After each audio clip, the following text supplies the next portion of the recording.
ബിസ്മില്ലാഹിർ റഹ്മാനിർ റഹീം. സഹോദരങ്ങളെ,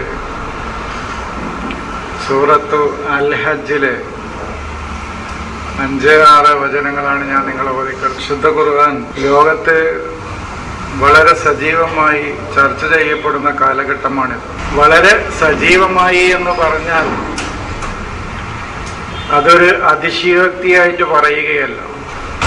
ഒരു കാലഘട്ടത്തിൽ ഹദീസുകളാണ് വിമർശന വിധേയമായതെങ്കിൽ ഖുർആൻ തന്നെ വിമർശിക്കപ്പെടുകയും ചർച്ച ചെയ്യപ്പെടുകയും ചെയ്യുന്ന, വളരെ സജീവമായി ചർച്ച ചെയ്യപ്പെടുകയും ചെയ്യുന്ന ഒരു കാലഘട്ടത്തിലൂടെയാണ് നാം കടന്നുപോയിക്കൊണ്ടിരിക്കുന്നത്. വെറും കെട്ടുകഥകളിലും ഐതിഹ്യങ്ങളിലും മുത്തശ്ശിക്കഥകളിലും ഇനി സമൂഹത്തെ പിടിച്ചു നിർത്താൻ കഴിയില്ല എന്ന് ആളുകൾ മനസ്സിലാക്കി കഴിഞ്ഞുകൊണ്ടിരിക്കുകയാണ്.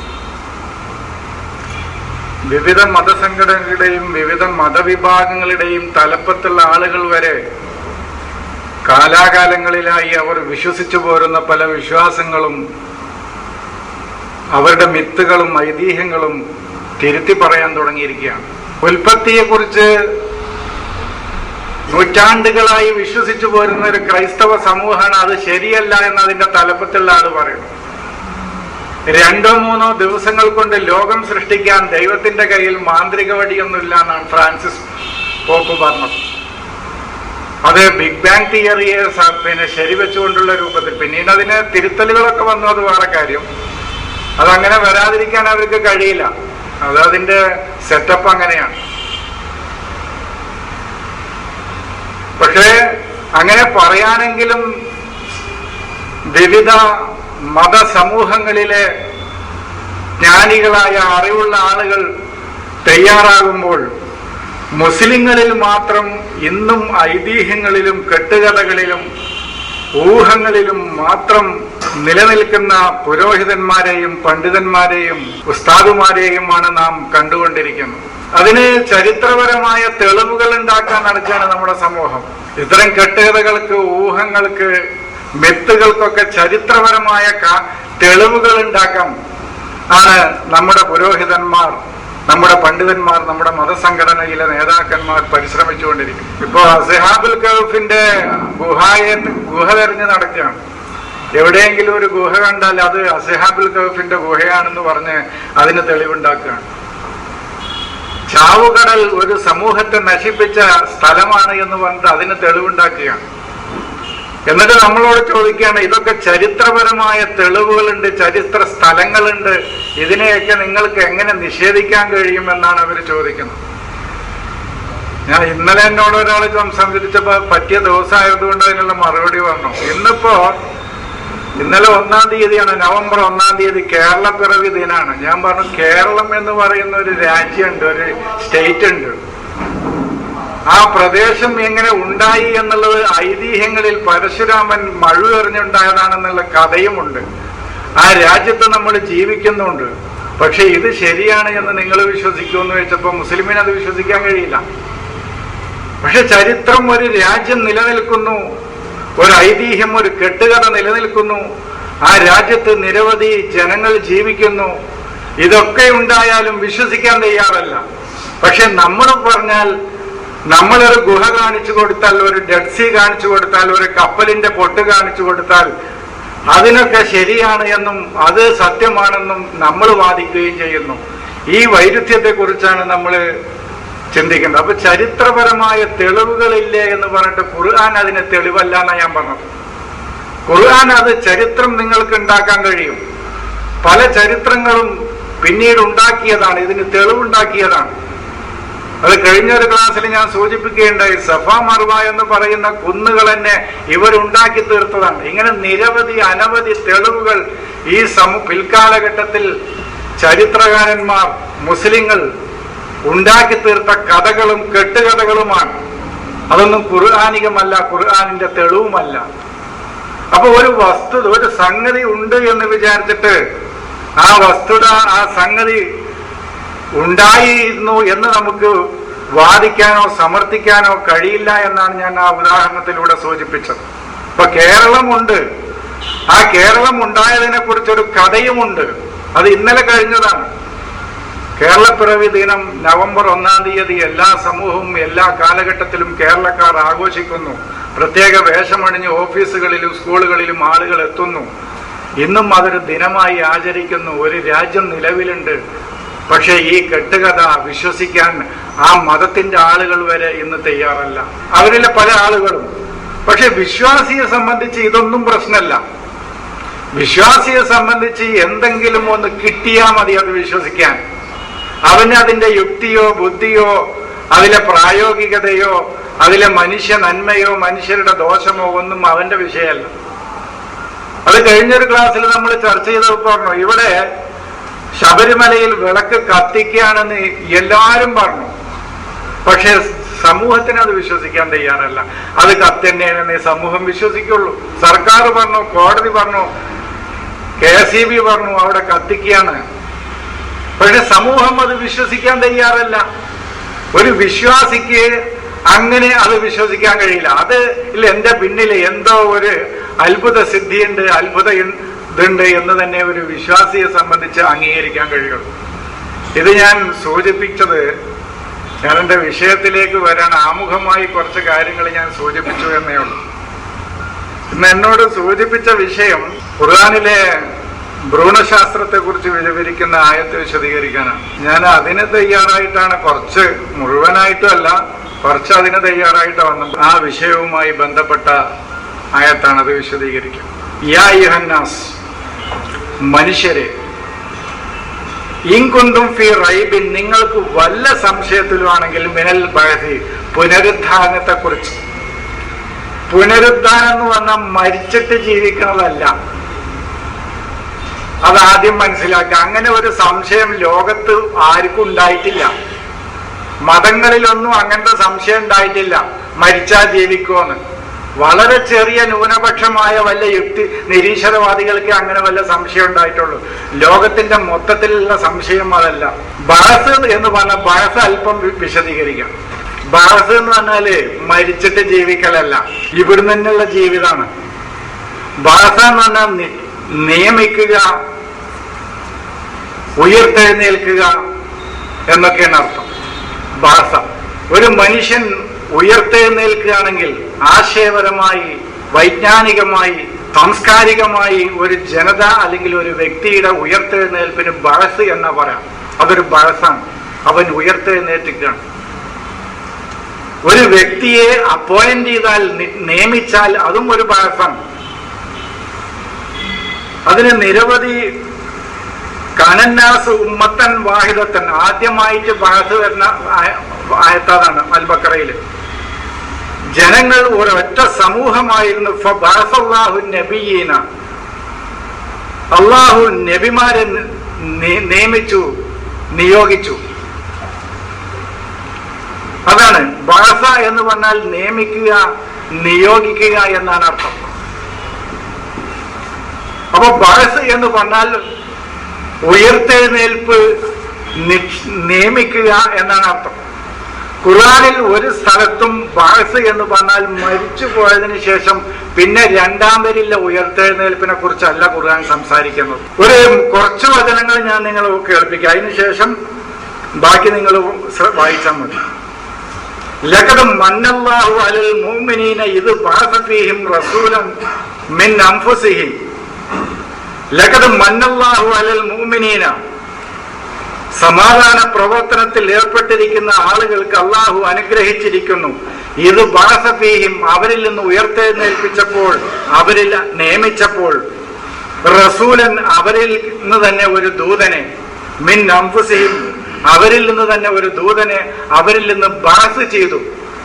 അതാണ് ബഅസ്. നിങ്ങൾ എവിടെ നോക്കിക്കോളൂ, അവിടെ എന്നും നമ്മൾ മരിച്ച് മണ്ണടിഞ്ഞ് പിന്നെ ഒന്നും അല്ലാതായി അവിടുന്നില്ല ഉയർത്തെഴുന്നേൽപ്പിനെ കുറിച്ചല്ല ഖുർആൻ സംസാരിക്കുന്നത്. ഇവിടെ നിന്നുമില്ല ഉയർത്തെഴുന്നേൽപ്പിനെ കുറിച്ചാണ് ഖുർആൻ സംസാരിക്കുന്നത്.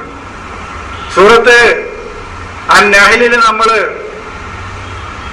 വളരെ സുപ്രസിദ്ധമായ ഒരു ആയത്ത് നമുക്കറിയാം. വയൗമ നബ്അസു മിൻ കുല്ലി ഉമ്മത്തിൻ ഷഹീദൻ, വയൗമ നബ്അസു മിൻ കുല്ലി ഉമ്മത്തിൻ ഷഹീദൻ.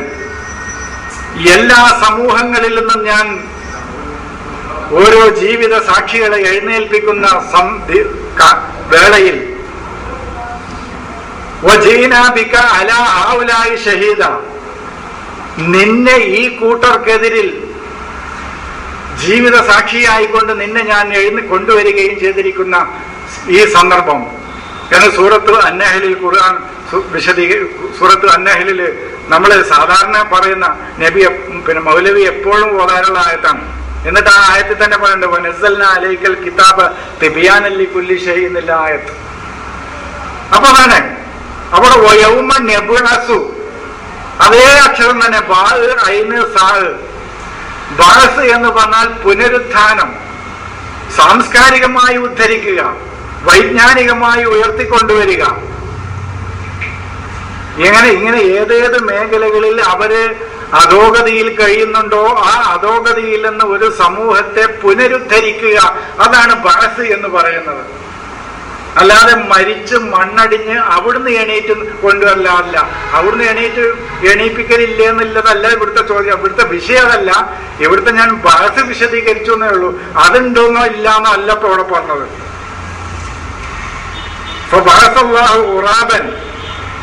അള്ളാഹു ഒരു അപരിചിതനായ മനുഷ്യനെ അവരിൽ നിന്ന് എഴുന്നേൽപ്പിച്ചു. മറ്റേ ഹാബേലിന്റെയും കാബേലിന്റെയും കഥ പറഞ്ഞപ്പോ ഒരുവരെ കാക്കനെ അവരിൽ നിന്ന് കൊണ്ടുവന്നു, കാക്കമാന്തിന്ന ഒരു വരീവായ ഒരു അപരിചിതനായ ഒരു സ്ട്രെയിഞ്ചറായ വ്യക്തിയെ അവരിൽ നിന്ന് അവരുടെ ഇടയിൽ തർക്കമുണ്ടായപ്പോൾ അവരിൽ നിന്ന് കൊണ്ടുവരികയും അയാൾ ആ രാജ്യത്ത് അതിനെക്കുറിച്ച് പരതി അന്വേഷിച്ച് നടക്കുകയും ചെയ്തു. അത് വേറെ വിഷയമാണ്. ഞാൻ ബഅസ് മാത്രം പറയാൻ വേണ്ടിയിട്ടാണ്. ഹുവല്ലദീ ബഅസ ഫിൽ ഉമ്മീന റസൂലൻ മിൻഹും, ഹുവല്ലദീ ബഅസ ഫിൽ ഉമ്മീന, അല്ലാഹു അവനാകുന്നു ബഅസ ഫിൽ ഉമ്മീന റസൂലൻ, വേദജ്ഞാനമില്ലാത്ത ആളുകളിൽ ഒരു ദൂതനെ നിയമിച്ചവനും നിയോഗിച്ചവനും ഉയർത്തെഴുന്നേൽപ്പിച്ചവനും അവനാണ് എന്നാണ് അള്ളാഹു പറയുന്നത്. യത്ലു അലൈഹിം ആയാത്തിഹി, ദൈവികമായ വചനങ്ങൾ അവർക്ക് വായിച്ച് കേൾപ്പിച്ചു കൊടുക്കുന്നതിന് വേണ്ടി. അപ്പോ ബഅസ് ഇങ്ങനെ നിരവധി 50-ലധികം സ്ഥലങ്ങളിൽ ബഅസ് ഉപയോഗിച്ചിട്ടുണ്ട്. ഇവിടെയൊക്കെ ഇവരും ഭൂരിപക്ഷം സ്ഥലങ്ങളിലും ഇവരും പറയുന്നത് ഇവിടുത്തെ ബഅസ് തന്നെയെന്നാണ്. പിന്നെ ഏതാനും ചില സ്ഥലങ്ങളിൽ മാത്രമാണ് മരിച്ചിട്ടുള്ള ഉയർത്തെഴുന്നേൽപ്പിനെ കുറിച്ച് ഇവർ പറയുന്നത്. അപ്പൊ ഒരു ഉദാഹരണമായിട്ട് പറയണ സൂറത്ത് യാസീനിൽ വനുഫിഖ ഫിസ്സൂരി ഫൈദാഹും മിനൽ അജ്ദാസി ഇലാ റബ്ബിഹിം യൻസിലൂൻ ഖാലൂ മൻ ബഅസന. അവിടെ പാരമ്പര്യമായ വ്യാഖ്യാനത്തിൽ മരിച്ചിട്ട് ജീവിപ്പിക്കുന്ന അവസ്ഥയെ കുറിച്ചാണ് പുരോഹിതന്മാര് ഇന്നത്തെ ഖുർആൻ വ്യാഖ്യാന ഗ്രന്ഥങ്ങളിൽ വിശദീകരിച്ചിട്ടുള്ളത്. സൂറത്ത് അന്നഹലിലും ഇവര് പരലോകത്തിൽ കൊണ്ടുവരുന്ന വയൗമ നബ്അസു മിൻ കുല്ലി ഉമ്മത്തിൻ ഷഹീദൻ, എല്ലാ ജനസമൂഹങ്ങളിൽ നിന്നും ഓരോ സാക്ഷികളെ ഞാൻ എഴുന്നേൽപ്പിക്കുന്ന ദിനം എന്ന് പറഞ്ഞാൽ നാളെ പരലോകത്തിൽ എന്ന് അവര് പറയണത് അതല്ല. അത് പരലോകത്തിലല്ല എന്നുള്ളതിന് ആ ആയത്തിൽ തന്നെ തെളിവാണ്. മാളിയാണ് അത്. നിന്നെ ഞാൻ കൊണ്ടുവന്നിരിക്കുന്നു. ജാ എന്ന് പറഞ്ഞാൽ വന്നു, ജീന ബി വന്നുകൊണ്ടാണ് കൊണ്ടുവന്നു എന്നായത്. ജാ എന്ന് പറഞ്ഞാൽ വെറും ജാ എന്ന് പറഞ്ഞാൽ വന്നു, ജാ ബി എന്ന് പറഞ്ഞാൽ കൊണ്ടുവന്നു. ജാക്ക് ശേഷം ബി വന്നാൽ ഇപ്പൊ ദഹബ എന്ന് പറഞ്ഞാൽ പോയി, ദഹബക്ക് ശേഷം ബി എന്നുള്ള അക്ഷരം കൊണ്ട് ആ വാചകം പിന്നീട് കണ്ടിന്യൂ ചെയ്താൽ കൊണ്ടുപോയി എന്നാ വരും. ദഹബ ബിഹി എന്ന് പറഞ്ഞാൽ അവനെയും കൊണ്ടുപോയി എന്നാ പറയും, അവനെ കൊണ്ടുപോയി എന്നാ പറയും. അപ്പൊ അവൻ ചെറിയൊരു അക്ഷരം കൊണ്ട് അർത്ഥം ചെറിയൊരു മാറ്റം, എന്നാലും പോയി അതിലുണ്ടാവും. എന്നപോലെ ജാ എന്ന് പറഞ്ഞാൽ വന്നു, വന്നു കഴിഞ്ഞു എന്നാണ്. അതിന്റെ 14-ാമത്തെ രൂപമാണ് ജീന, നാം വന്നു.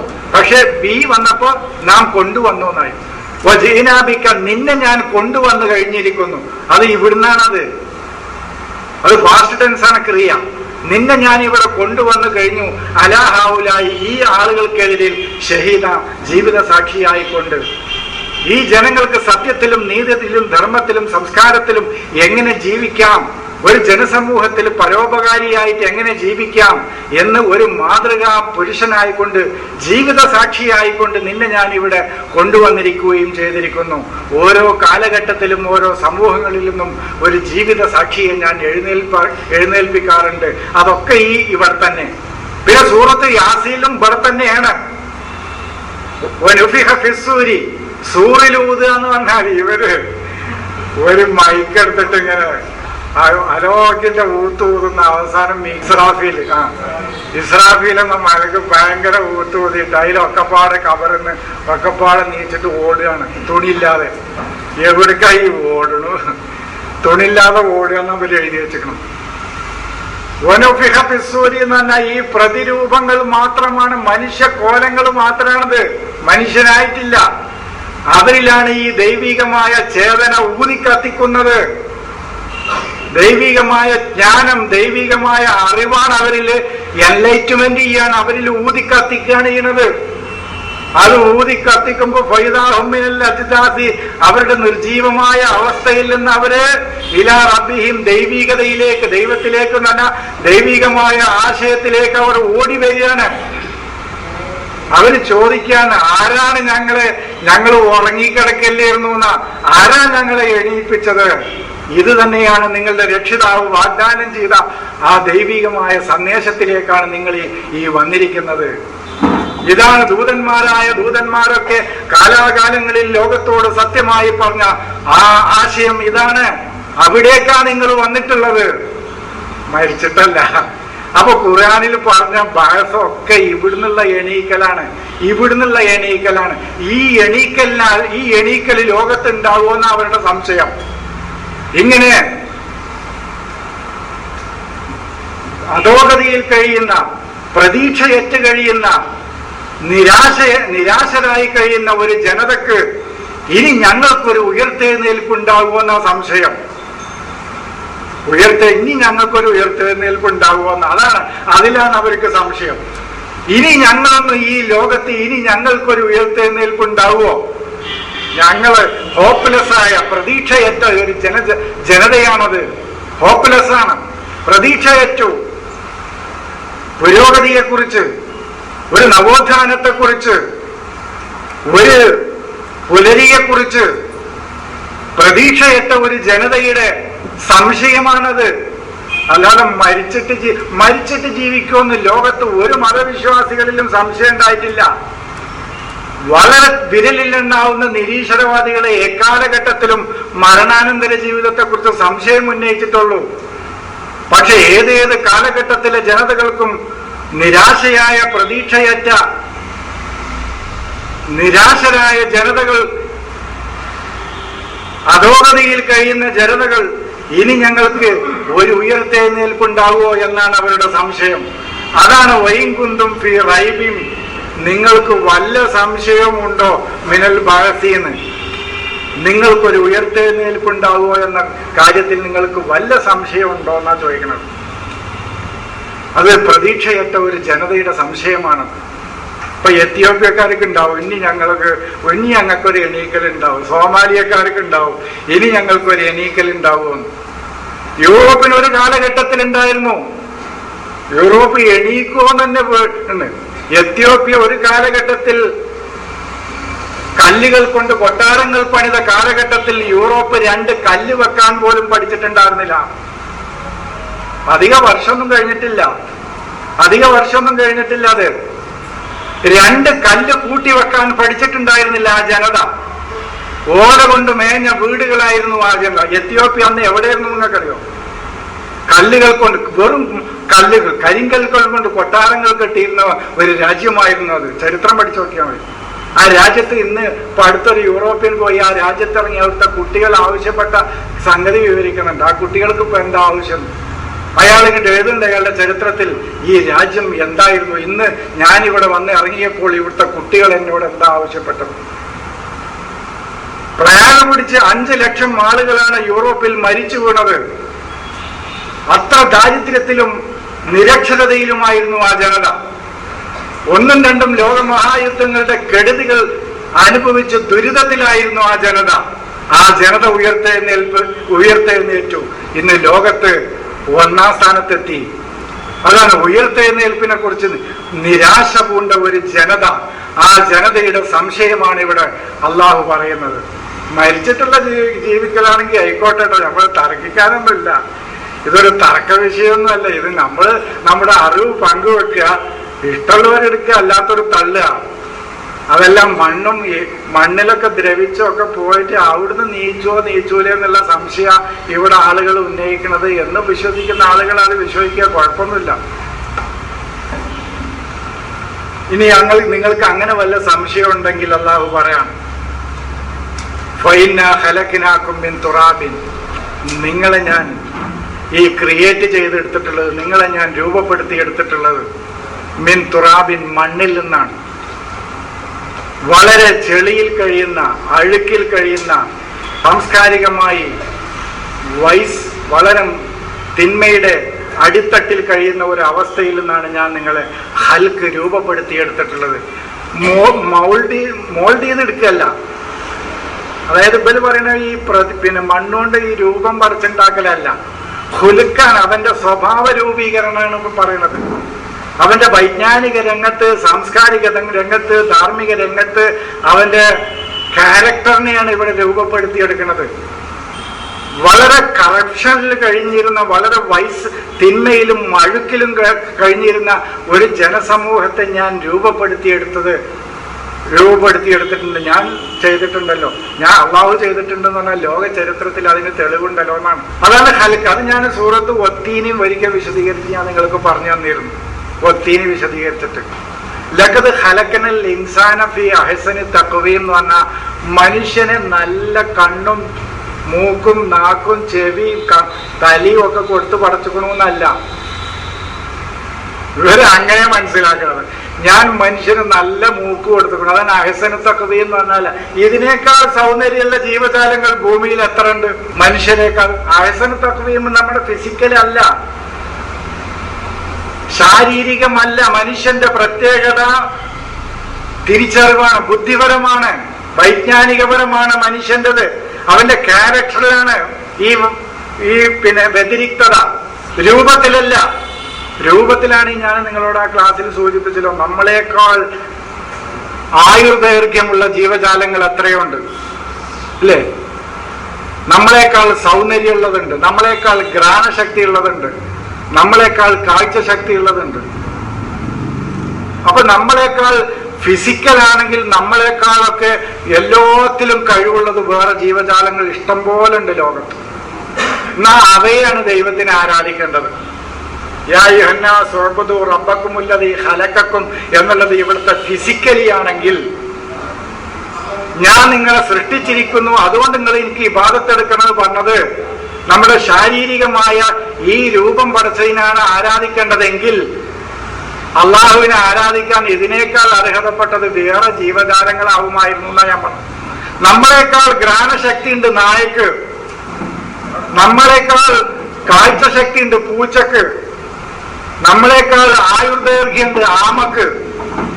ചുരുങ്ങിയത് 120 കൊല്ലാണ് ആമയുടെ അല്ലേ, പറയുമ്പോ ചെറിയ ജീവിയാണ്. അപ്പൊ നമ്മളെക്കാളൊക്കെ എല്ലാം കൊണ്ടും പ്രതിരോധ ശക്തി ഓരോ ജീവജാലങ്ങളിലും ആയി തന്നെ ഉണ്ട്, ഓരോ ജീവജാലങ്ങളിലും കൊടുക്കുകയാണ്. ജന്മനാ തന്നെ ഒരു പുലിയുടെ കുട്ടിക്ക് അതിന്റെ സംരക്ഷണം അതിന്റെ കയ്യിൽ തന്നെ കൊടുത്തുക. നമ്മുടെ സംരക്ഷണത്തിന് വേറെ വസ്ത്രങ്ങൾ, ശരീരത്തിന്റെ സംരക്ഷണത്തിന് വേറെ നമ്മൾ വസ്ത്രം ഇടുക ചെയ്യണം, ചൂടിൽ നിന്നും തണുപ്പിൽ നിന്നൊക്കെ രക്ഷ നേടാൻ. പക്ഷെ ചൂടിൽ നിന്നും തണുപ്പിൽ നിന്നൊക്കെ രക്ഷ നേടാനുള്ള കവചങ്ങളും രക്ഷാമാർഗങ്ങളും അതാത് ജീവജാലങ്ങൾക്ക് അവയിൽ തന്നെ കൊടുത്തുകയാണ്. അപ്പൊ സൃഷ്ടിപ്പിന്റെ ശാരീരിക ക്ഷമതയിലാണ് ഈ സൃഷ്ടിപ്പെങ്കിൽ നമ്മളെക്കാൾ കഴിവ് മറ്റുള്ളവർക്കാണെന്നാ പറയുന്നത്. മാത്രമല്ല പിന്നീടുള്ള ആയത്ത് തെളിവ് പറയുന്നതും അത് ഫിസിക്കലി അല്ലാന്ന. പിന്നീടുള്ള ആയത്തെന്താ തെളിവ് പറയുന്നത്? സുമ്മ റദദ്നാഹു അസ്ഫല സാഫിലീന, പിന്നീട് ഞാൻ അവനെ അധമനാക്കി മാറ്റുന്നു എന്നാ, താഴ്ന്നവരിൽ താഴ്ന്നവരാക്കി മാറ്റുന്നു എന്ന് പറഞ്ഞാൽ അവന്റെ ശാരീരികമല്ലാതെ. അപ്പൊ തന്നെ നമുക്കറിയാം അവന്റെ സ്വഭാവപരമാണ്, അവന്റെ സദാചാരപരമാണ്, അവന്റെ ധാർമ്മികപരമാണ്. അവൻ തരം താഴ്ന്നത് ഏത് രംഗത്താ? സാംസ്കാരികമായിട്ടാണ്, ധാർമ്മികമായിട്ടാണ്. അവന്റെ ക്യാരക്ടറിലാണ് അവൻ തരം താഴുന്നത്, അസ്ഫൽ സാഫിലാകുന്നത്. അവന്റെ സ്വഭാവത്തിലാണ് അവൻ തരം താഴുന്നത്. അതുകൊണ്ടാണ് സ്വഭാവപരമാണ് ഈ അഹ്സനു തഖ്വീം എന്ന് പറയുന്നത്. അവന് മറ്റൊരു ജീവജാലങ്ങൾക്കില്ലാത്ത കഴിവാണ് തിരിച്ചറിവ്. ഇത് മനുഷ്യന് കൊടുത്തതാണ്, വിവേചന കഴിവ്. അതുകൊണ്ടാണ് നിങ്ങൾ മൃഗങ്ങളാകരുത് എന്ന് പറയുന്നത്. ഖുർആൻ അടിക്കടി നിങ്ങൾ മൃഗമാകരുത് എന്ന് ഖുർആൻ പറയുന്നത് എന്താണ്? തിരിച്ചറിവ് മൃഗത്തിനില്ല. നേരെ മറിച്ച് കാഴ്ച ശക്തിയിൽ മൃഗമായാൽ നമുക്ക് നല്ലത്, കേൾവി ശക്തിയിൽ മൃഗമായാൽ നല്ലത്, നമ്മളെക്കാൾ കൂടുതൽ. പക്ഷേ നമ്മൾ ഒരുപാട് ബിരിയാണി, നല്ല വിശിഷ്ടമായ പലഹാരങ്ങളും ബിരിയാണിയും ഒക്കെ നമ്മളിങ്ങനെ വിളമ്പി വെച്ചു. അപ്പുറത്ത് കുറച്ച് മല ഉണ്ടെങ്കിൽ നായ വന്നാൽ ഏതാ തിന്ന? നായന് മല ഇഷ്ടമാണ് അല്ലേ? അപ്പൊ എന്താന്ന് അവന് തിരിച്ചറിവില്ല. അതാണ് നിങ്ങൾ മൃഗമാകരുത് എന്ന് പറയുന്നത്. അതാണല്ലോ ഏറ്റവും വിശിഷ്ടമായ ഖുർആൻ ഇവിടെ ഉണ്ടെങ്കിലും നാട്ടുകാർ വേറെ കൂടി എങ്ങനെ പോകുള്ളൂ. അതും വന്ന് കുറച്ചെടുത്താലേ ജനങ്ങൾക്ക് അതെന്താന്ന് അവിടേക്ക് അവൻ വിശിഷ്ടമായ അത് ഞാൻ പറയുന്നുണ്ട്. 7 സാഗരമാണ് ഖുർആൻ ഇവരുടെ ഭാഷയിൽ. എന്ന് പറഞ്ഞാൽ 7 എന്നല്ല, മോർന്നാണ്, നിരവധി അനവധി സാഗരങ്ങളാണ്. ശുദ്ധമായ സാഗരം ഇങ്ങനെ നിറഞ്ഞു കവിഞ്ഞു നിൽക്കുക. ശുദ്ധമായ സാഗരങ്ങൾ, എഴുതിയാൽ തീരാത്ത ശുദ്ധമായ സാഗരം നിറഞ്ഞു നിൽക്കുന്നു. പക്ഷേ പുരോഹിതന്മാർ തപ്പുന്നത് അടുത്തുള്ള അഴുക്ക് ചാലിൽ ഒരു തുള്ളി വെള്ളം നല്ലത് കിട്ടുമെന്ന ഹദീസേ. അതിൽ നല്ലതുണ്ടോന്ന് തെരഞ്ഞെടുക്കുക. പാവങ്ങള്. ശുദ്ധമായ സാഗരം, കുടിച്ചാൽ തീരാത്ത നിരവധി സാഗരങ്ങൾ, 7 സാഗരങ്ങൾ തന്റെ മുന്നിൽ നിറഞ്ഞു നിൽക്കുന്നു. ഖുർആൻ പറഞ്ഞതാ, ദൈവത്തിന്റെ വചനങ്ങൾ 7 സാഗരങ്ങൾ മുഴുവൻ, ഭൂമിയിലെ വൃക്ഷങ്ങൾ മുഴുവൻ പേനയുമായി എഴുതിയാലും തീരാത്ത ശുദ്ധമായ സാഗരമാണ് ഖുർആൻ. ആ സാഗരം തീരില്ല. എന്നിട്ട് അതിൽ നിന്ന് ഒരു കപ്പെടുത്ത് കുടിക്കാൻ തയ്യാറാകാതെ അടുത്ത് അഴുക്ക് ചാലിലൂടെ ശുദ്ധമായ വെള്ളം എവിടെയെങ്കിലും കിട്ടുമെന്നാ. അഴുക്ക് ചാലാന്ന് തന്നെ പറയുന്നുണ്ട്. ബുഖാരി തന്നെ കളഞ്ഞു, 4,97,000 കളഞ്ഞു. അപ്പൊ അത്രയും മാലിന്യാണെന്ന് പറഞ്ഞു. ഞാൻ ഒരിക്കൽ പറഞ്ഞ ഈ സൂര്യനിലേക്ക് ടോർച്ചടിച്ച് നോക്കുന്ന ആളുകൾ മുസ്ലിങ്ങളാണ്. സൂര്യനായി തേജസ്സായിട്ട് ഖുർആൻ ഇങ്ങനെ നിറച്ചു നിൽക്കുക, ലോകത്തിന് മുഴുവൻ വെളിച്ചം കൊടുക്കാൻ. എന്നിട്ട് അതിൽ മനസ്സിലാകാത്ത വല്ല കാര്യമുണ്ടോ എന്ന് നോക്കാൻ വേണ്ടി ടോർച്ചടിച്ചിട്ട് ഈ ഹദീസ് കൊണ്ട് ഏതിലേക്ക് ഖുർആനിലേക്ക് ടോർച്ചടിക്കണ ജനത മുസ്ലിങ്ങളല്ലാതെ ലോകത്ത് പറയാതെ ഇത് മനസ്സിലാവില്ലാന്ന്. ദൈവത്തിന്റെ വെളിച്ചം ജ്വലിച്ചു നിൽക്കുകയാണ് സൂര്യനായി നമുക്ക് മുന്നിൽ. എന്നിട്ട് ആ സൂര്യനിൽ നിന്ന് മനസ്സിലാകാത്ത ആയത്തുകളുണ്ട്. അതിന് ഏതെടുത്തിട്ട് അടിച്ചു നോക്കണം? ഹദീസാവുന്ന ടോർച്ച് കൊണ്ട് അടിച്ചു നോക്കിയാലേ മനസ്സിലാകുള്ളൂ. വേറെ പണിയുടെ ഒന്നുമില്ല. അപ്പൊ ഞാൻ പറഞ്ഞത് എന്റെ സഹോദരങ്ങളെ, ബഅസ് എന്ന് പറഞ്ഞാൽ ഇവിടെ നിന്നുള്ള ഉയർത്തെഴുന്നേൽപ്പാണ്. നിങ്ങൾ ഖുർആനില് ബഅസ് നിങ്ങൾ എടുത്തു നോക്കി, ഇങ്ങനെ 2-3 സ്ഥലത്തല്ലാത്ത സ്ഥലങ്ങളിലൊക്കെ ഇവരെന്നെ പറയുന്നത് ഇവിടുത്തെ ഉയർത്തെഴുന്നേൽപ്പാണ്. അപ്പൊ നശിച്ചു പോയ പ്രതീക്ഷയറ്റ ഒരു ജനതയുടെ സംശയമാണത്, ഞങ്ങൾക്കൊരു ഉയർത്തെഴുന്നേൽപ്പുണ്ടാവുക. ഖുർആനിലെ മരണവും ജീവിതവും ഒക്കെ അതന്നെയാണ്. അല്ലത് ഹലക്കൽ മൗത വൽ ഹയാത്ത ലിയബ്ലുവക്കും അയ്യുക്കും അഹ്സനു അമല എന്ന് പറയുന്നുണ്ട്.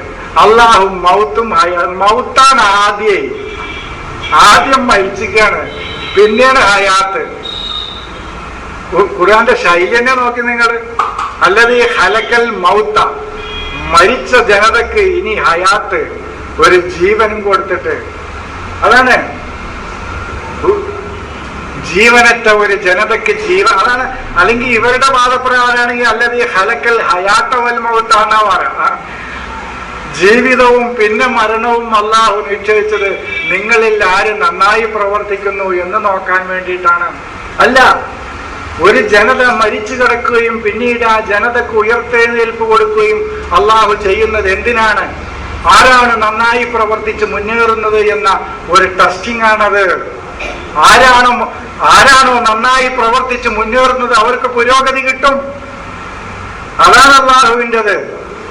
ഇവര് മനസ്സിലാക്കിയിട്ട് അള്ളാഹു മരണവും ജീവിതവും സൃഷ്ടിച്ചത് നിങ്ങൾ ആരാണ് നന്നായി സൽക്കർമ്മങ്ങൾ പ്രവർത്തിക്കുന്നത് എന്ന് പരീക്ഷിക്കാനാണല്ല. ഇവിടെ തന്നെയുള്ള മരണമാണ്. ഇവിടെ ഒരു ചില ജനതകൾക്ക് മരണം കൊടുക്കുന്നു. അള്ളാഹു കൊടുക്കുക എന്ന് പറഞ്ഞാൽ അവിടെ ഒക്കെ നിങ്ങൾ മനസ്സിലാക്കണം കേട്ടോ. അള്ളാഹു ഒരു ജനതയെ മരിപ്പിക്കുകയല്ല. ആ ജനത ദൈവികതയിൽ നിന്ന് അകലുമ്പോൾ ആ ജനത മരിക്കുകയാണ്. അള്ളാഹു ജീവിപ്പിക്കാൻ എന്ന ദൈവികത അവൻ ഉൾക്കൊള്ളുമ്പോൾ അവൻ സജീവമാകുകയാണ്, അവൻ പുരോഗതിയിലേക്ക് വരികയാണ്, അവൻ ഉറൂജിലേക്ക് വരികയാണ്, അവൻ കയറി വരികയാണ്, അവൻ ഉറൂജാകുകയാണ്. മറ്റത് സവാലിലേക്ക് പോവുകയാണ്, അധപ്പതനത്തിലേക്ക് ഇറങ്ങിപ്പോവുകയാണ്. ഇതൊക്കെ ദൈവികതയുമായി ബന്ധം അള്ളാഹു ചെയ്യാന്ന് പറയുമ്പോ അങ്ങനെയാണ്. അങ്ങനെ ആവുമ്പോഴേ അള്ളാഹു കുറ്റമറ്റ അള്ളാഹു ആവുകയുള്ളൂ. മറ്റത് എന്താ ഈ അള്ളാഹു ചിലവരെ പുരോഗതിയിലേക്ക് കൊണ്ടുവരിക, ചിലവരെ അധോഗതിയിലേക്ക് കൊണ്ടുവരിക, എന്നിട്ട് മൂപ്പരനെ കൊണ്ടുപോയി കാലാകാലത്ത് പൊരിക്കുകയും ചെയ്യുക. ഇതെന്താ 15 കൊല്ലോ 20 കൊല്ലോ ഒരു മനുഷ്യൻ ആകെ ശരിക്കും ഇവിടെ ജീവിക്കണുള്ളൂ. ബാക്കിയൊക്കെ ഉറക്കവും അവന്റെ അജ്ഞതയുടെ കാലഘട്ടമാണ്. ഒരു 10-25 കൊല്ലം അവന്റെ ശൈശവദശയാണ്. അവന് വലിയ വിജ്ഞാനമൊന്നും ഉൾക്കൊള്ളാനായിട്ടില്ല. 25-30 കൊല്ലം അങ്ങനെ പോയി. പിന്നെ ഒരു 10-20 കൊല്ലം 25 കൊല്ലം, അതില് 10 കൊല്ലം ഉറങ്ങിയിട്ടും പോകും. പിന്നെ ഒരു മനുഷ്യന്റെ ജീവിതം 10-15 കൊല്ലം. അതിന് ഇവന് കാലട്ട് പൊരിക്കന്നെ. എന്നിട്ട് എന്താ അള്ളന്നെ അത് കാട്ടിയിരിക്കണതും 40,000 കൊല്ലം, എത്ര 50,000 കൊല്ലം ഈ ലോകം പറക്കണതിന്റെ മുമ്പ് തന്നെ നമ്മളെന്താകണമെന്ന് മൂപ്പരെ എഴുതിയേക്കും ചെയ്തിരിക്കണം. ഇത്തരം മനുഷ്യരെ നിഷ്ക്രിയരാക്കാൻ പറ്റിയ വേദവും വേദവ്യാഖ്യാനവും വേറല്ല. അള്ള ഏതായാലും തീരുമാനിച്ചു വെച്ചിട്ടുണ്ട്. ഇനിയിപ്പോ എനിക്കെന്താ റോള്? എനിക്കൊരു റോളും ഇല്ല കാര്യമായിട്ട്. അള്ളാഹു എന്ന് പറയുന്നത് അവന്റെ നിയമനിർദ്ദേശങ്ങളാണ്. അള്ളാഹു ജീവിപ്പിക്കുക എന്ന് പറഞ്ഞാൽ അവന്റെ നിയമനിർദ്ദേശങ്ങൾ ഉൾക്കൊള്ളുമ്പോൾ ഒരു ജനത ജീവിക്കാണ്. അത് ഞാൻ നിങ്ങളോട് പറഞ്ഞിട്ടുണ്ടല്ലോ. മനുഷ്യന്റെ ചിന്ത ഉപയോഗിക്കൂ എന്ന ഖുർആനിന്റെ ഒരൊറ്റ നിർദ്ദേശം ഉൾക്കൊണ്ടാൽ ഒരു ജനത ഉണർന്നു, ജീവിച്ചു, ഒരു ജനതക്ക് ജീവൻ കിട്ടി. പിന്നെന്തിനാ വേറെ നിർദ്ദേശങ്ങൾ? വേറെ നിർദ്ദേശങ്ങൾ എന്തിനാ? ഒരൊറ്റ നിർദ്ദേശം മതി. ഞാൻ അത് നിരവധി തവണ എന്റെ ക്ലാസ്സുകളിൽ പറഞ്ഞതാ. ഖുർആനിലെ ഒരൊറ്റ നിർദ്ദേശം, മനുഷ്യ നീ നിന്റെ ബുദ്ധി ഉപയോഗിക്കൂ. ബുദ്ധി ഉപയോഗിക്കാത്ത, ചിന്ത ഉപയോഗിക്കാത്ത, കണ്ണുപയോഗിക്കാത്ത, കാതുപയോഗിക്കാത്ത മനുഷ്യരാണ് ജീവജാലങ്ങളിൽ ഏറ്റവും നികൃഷ്ട ജീവി എന്ന ഖുർആനിന്റെ ഈ ഒരൊറ്റ വചനം മതി ഒരു ലോകത്തെ സടകുടഞ്ഞെഴുന്നേൽപ്പിക്കാൻ, ഒരു ജനതയെ പുരോഗതിയിലേക്ക് കൊണ്ടുവരാൻ, ഒരു ജനതയ്ക്ക് ഉയർത്തെഴുന്നേൽപ്പ് കൊടുക്കാൻ. ഇതിനേക്കാളും പറ്റിയ വചനം പിന്നെ ഏതാ? അങ്ങനെ ഖുർആനിലെ നിരവധി ഓരോ വചനങ്ങളും ഒരു ജനതയ്ക്ക് ഉയർത്തെഴുന്നേൽപ്പ് കൊടുക്കാനുള്ള വചനങ്ങളാണ്. അതാണ് ദൈവം ഒരു ജനതയ്ക്ക് ജീവൻ കൊടുക്കുക എന്ന് പറഞ്ഞാൽ അതാണ്. ദൈവിക മാർഗനിർദ്ദേശങ്ങളാണ് ജീവൻ കൊടുക്കുന്നത്. ആ ദൈവിക മാർഗനിർദ്ദേശങ്ങളിൽ നിന്ന് ആരകലുന്നുവോ അവൻ മരിക്കുന്നു. അപ്പോ ഇവിടെ മരണവും ജീവിതവും ഒരു ജനതയുടെ പുരോഗതിയും അധോഗതിയും അല്ലാഹു നിശ്ചയിച്ചിട്ടുള്ളത് ആര് സജീവമായി പ്രവർത്തന രംഗത്ത് മുന്നേറുന്നു എന്ന പരീക്ഷണത്തിന് വേണ്ടിയാണ്. അവന് വിജയിക്കാൻ കഴിയും എന്ന ഒരു കാഴ്ചപ്പാട് ഇവിടെ അവതരിപ്പിക്കാൻ വേണ്ടിയാണ്. പ്രവർത്തിക്കുന്നവന് വിജയിക്കാൻ കഴിയും എന്ന ഒരു കാഴ്ചപ്പാട് ലോകത്തിന്റെ മുമ്പിൽ അവതരിപ്പിക്കാനാണ് ഇത് രണ്ടും. അതല്ലെങ്കിൽ എല്ലാവർക്കും വിജയമാണെങ്കിൽ പിന്നെ എന്താ കാര്യം? അധ്വാനിച്ചാലും അധ്വാനിച്ചിട്ടില്ലെങ്കിലും പുരോഗതി. പിന്നെന്ത് ദൈവനീതിയാ? അത് ദൈവനീതിയല്ല. ഇവര് പറയുന്ന ദൈവനീതി അതാണ്. നിങ്ങൾക്ക് മനസ്സിലായോ? ദൈവത്തിന്റെ നീതി അതാണ്. അധ്വാനിക്കാത്തവനും അധ്വാനിച്ചവനും ഒരുപോലെ, എല്ലാവർക്കും പുരോഗതി. പിന്നെ ആരവിടെ അധ്വാനിക്കാൻ കിട്ടുക? പല രാജ്യങ്ങളും തകർന്നടിഞ്ഞത് അതാണ്. പല രാജ്യങ്ങളും തകർന്നടിഞ്ഞ കാരണം അതാണ്. അവരുടെ പ്രത്യയശാസ്ത്രത്തിലുള്ള പാളിച്ചകളാണ്. അധ്വാനിച്ചവനും അധ്വാനിക്കാത്തവനും ഒരുപോലെ പുരോഗതി കൊടുത്ത ആ ജനത അധികകാലം പിന്നെ നിലനിൽക്കൂല.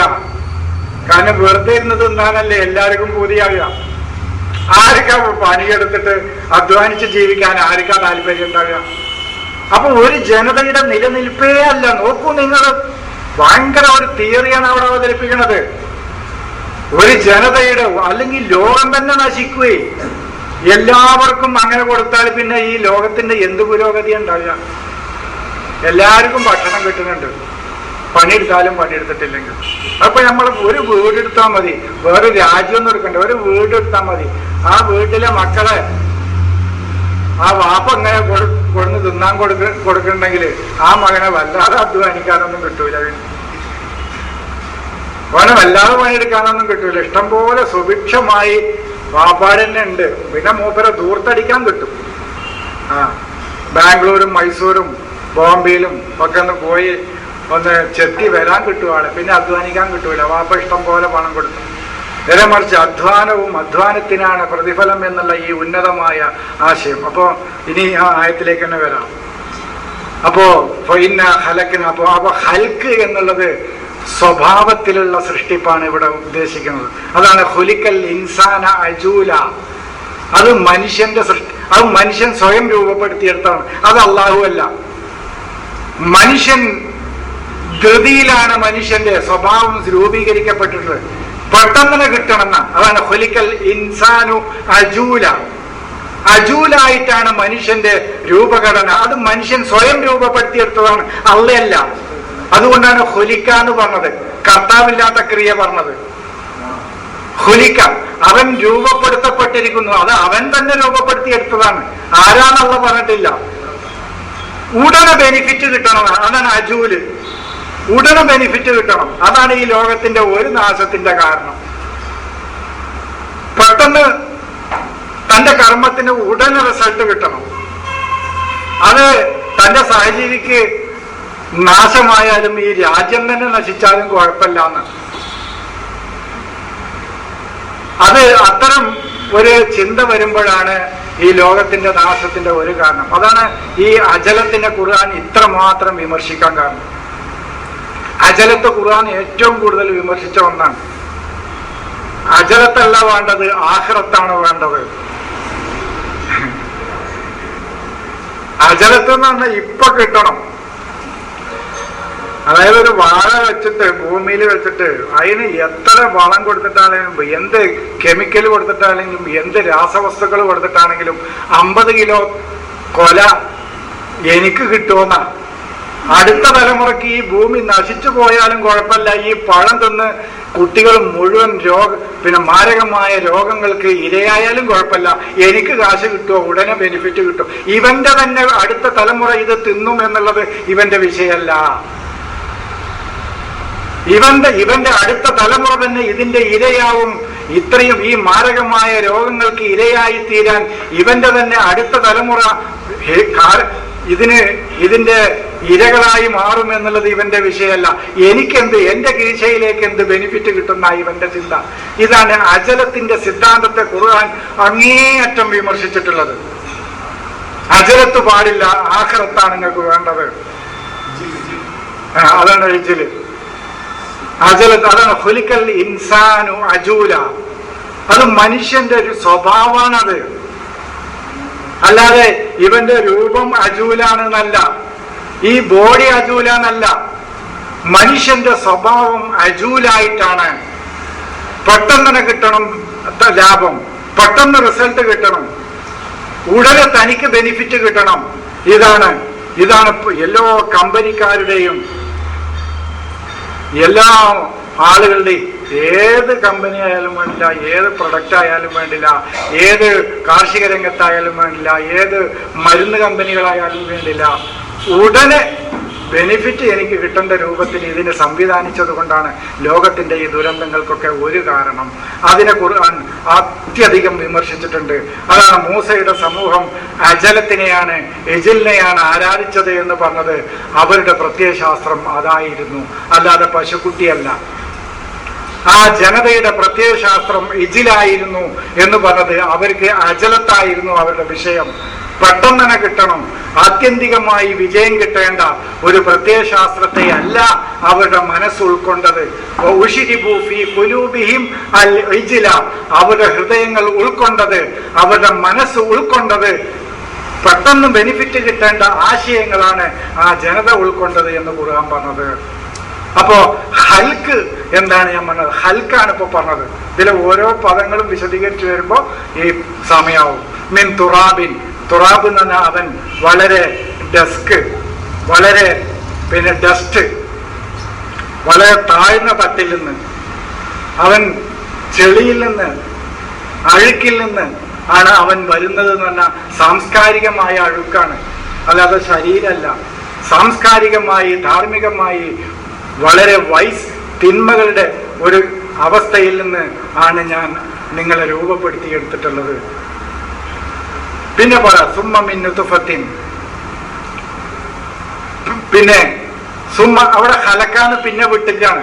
സുമ്മ എന്ന് പറഞ്ഞാൽ സുമ്മ ഹലക്കിനാക്കുന്ന അവിടെ ക്രിയ പിന്നെ ആവർത്തിക്കണം. അത് ആവർത്തിക്കാതിരിക്കാൻ വേണ്ടിയിട്ടാണ് ഹലക്കിനാക്കും മിൻ നുത്ഫത്തിൻ എന്നുള്ളത് ആവർത്തിക്കാതിരിക്കാൻ വേണ്ടിയിട്ടാണ് സുമ്മ പറഞ്ഞത്. ഹലക്കിനാക്കും എന്നുള്ളത് സുമ്മ സുമ്മ എന്ന് പറയുമ്പോൾ ഈ ഹലക്കിനാക്കും എന്നുള്ളത് ആവർത്തനം ഒഴിവാക്കിയ വേണ്ടിയിട്ടാണ് ഈ സുമ്മ പറയുന്നത്. പിന്നെ ഞാൻ നിങ്ങൾ രൂപപ്പെടുത്തിയെടുത്തിട്ടുള്ളത്, ക്രിയേറ്റ് ചെയ്തിട്ടുള്ളത് എങ്ങനെയാണ്? മിൻ നുത്ഫത്തിൻ, വളരെ നിസ്സാരമായ ഒന്നിൽ നിന്നാണ്. നത്തഫ എന്ന് പറഞ്ഞാൽ വളരെ നിസ്സാരമായ അവസ്ഥക്കാണ് നത്തഫ എന്ന് പറയും. ഇവര് പറയുന്നത് എന്താണെന്ന് പറയുന്നത് എന്നാല് പുരുഷന്റെ ബീജത്തെയാണ് നുത്ഫത്ത് എന്ന് പറയുന്നത്. അതിന് പോലെ നിസ്സാരമായ ബീജത്തിൽ നിന്നും പറയുന്നുണ്ട്. നിസ്സാരമായ അതിൽ ചേർക്കുന്നുണ്ട്.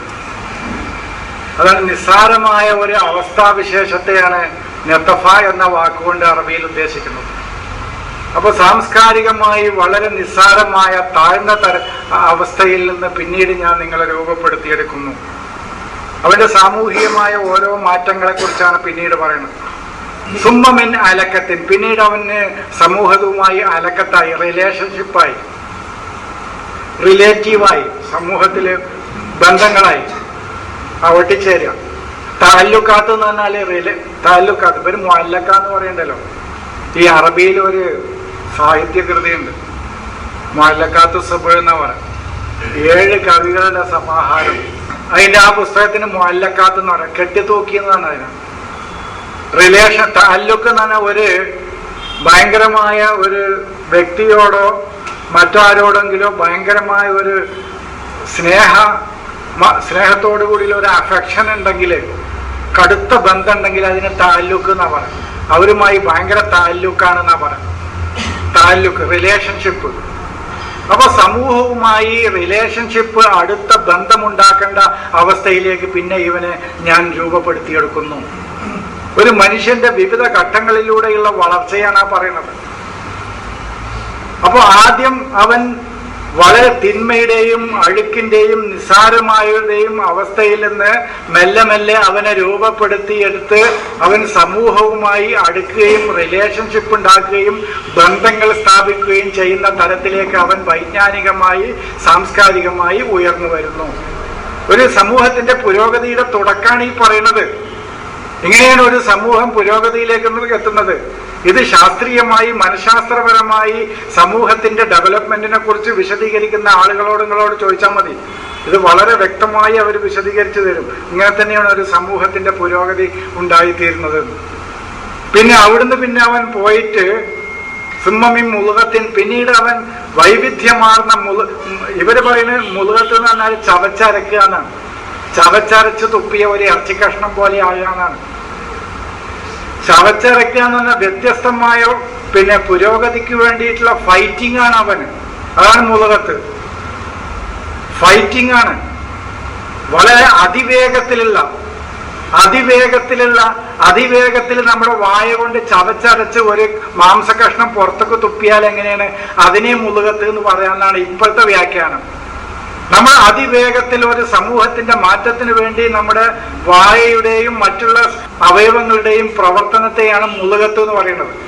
പിന്നീട് ആ രൂപത്തിൽ പിന്നീട് ഞാൻ അവനെ പ്രവർത്തന രംഗത്തേക്ക് ഡെവലപ്പ് ചെയ്ത് കൊണ്ടുവരുന്നു. മുഹല്ലക്കത്തിൻ വൈറു മുഹല്ലക്കത്തിൻ, ചിലതൊക്കെ ആ പ്രവർത്തന രംഗത്ത് രൂപപ്പെട്ടു വരും, ചില സമൂഹങ്ങൾ രൂപപ്പെടാതെയും വരും ആ രംഗത്ത്. എന്തിനു വേണ്ടിയിട്ടാണ്? ലിനുബയ്യിനലക്കും, നിങ്ങൾക്ക് കാര്യങ്ങൾ ഓരോന്നും വ്യക്തമായി മനസ്സിലാക്കാൻ വേണ്ടിയിട്ടാണ് ഇങ്ങനെ ഓരോന്നും പറയണത്. ലിനുബയ്യിനലക്കും, ഇങ്ങനെ നിങ്ങൾ ഡെവലപ്മെന്റ് ചെയ്ത് കൊണ്ടുവന്നാലേ ഒരു സമൂഹത്തിലെ കാര്യങ്ങൾ വ്യക്തമായി നിങ്ങൾക്ക് മനസ്സിലാവുള്ളൂ. അതുകൊണ്ടാണ് നിങ്ങളെ ഞാൻ ഇങ്ങനെ ഡെവലപ്പ് ചെയ്ത് കൊണ്ടുവരുന്നത്. എന്നിട്ട് വനുക്കിറുഫില്ലർഹാമി, പിന്നീട് ഞാൻ അവനിൽ കാരുണ്യം സെറ്റ് ചെയ്യുന്നു. അത് കാരുണ്യത്തിന്റെയും ദയാവായ്പിന്റെയും സ്റ്റേജ് ഒന്നുകൂടി മുകളിലാണ്.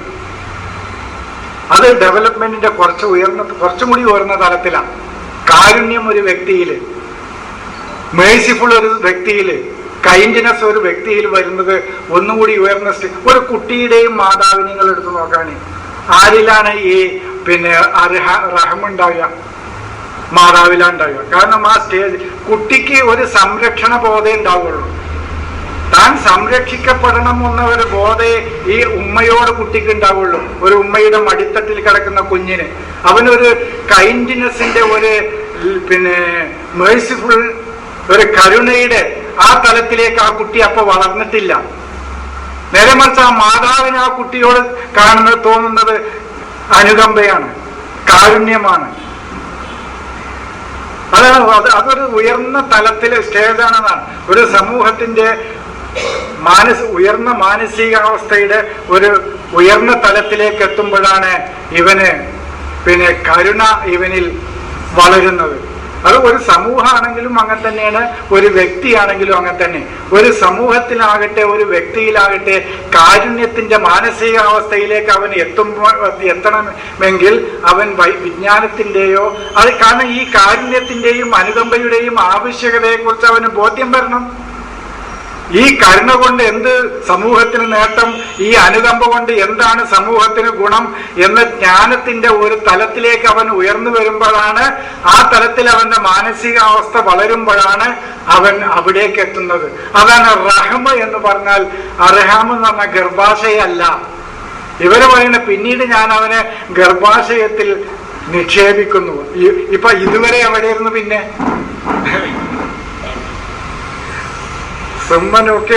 അർഹാമി എന്ന് പറയണമെങ്കിൽ പിന്നെ ഞാൻ അവനെ ഗർഭാശയങ്ങളിൽ സെറ്റ് ചെയ്യുന്നു എന്ന് പറയുമ്പോ ഇതുവരെ പിന്നെ ഗർഭാശയത്തിന്റെ പുറത്താ സെറ്റ് ചെയ്തിരുന്നത്.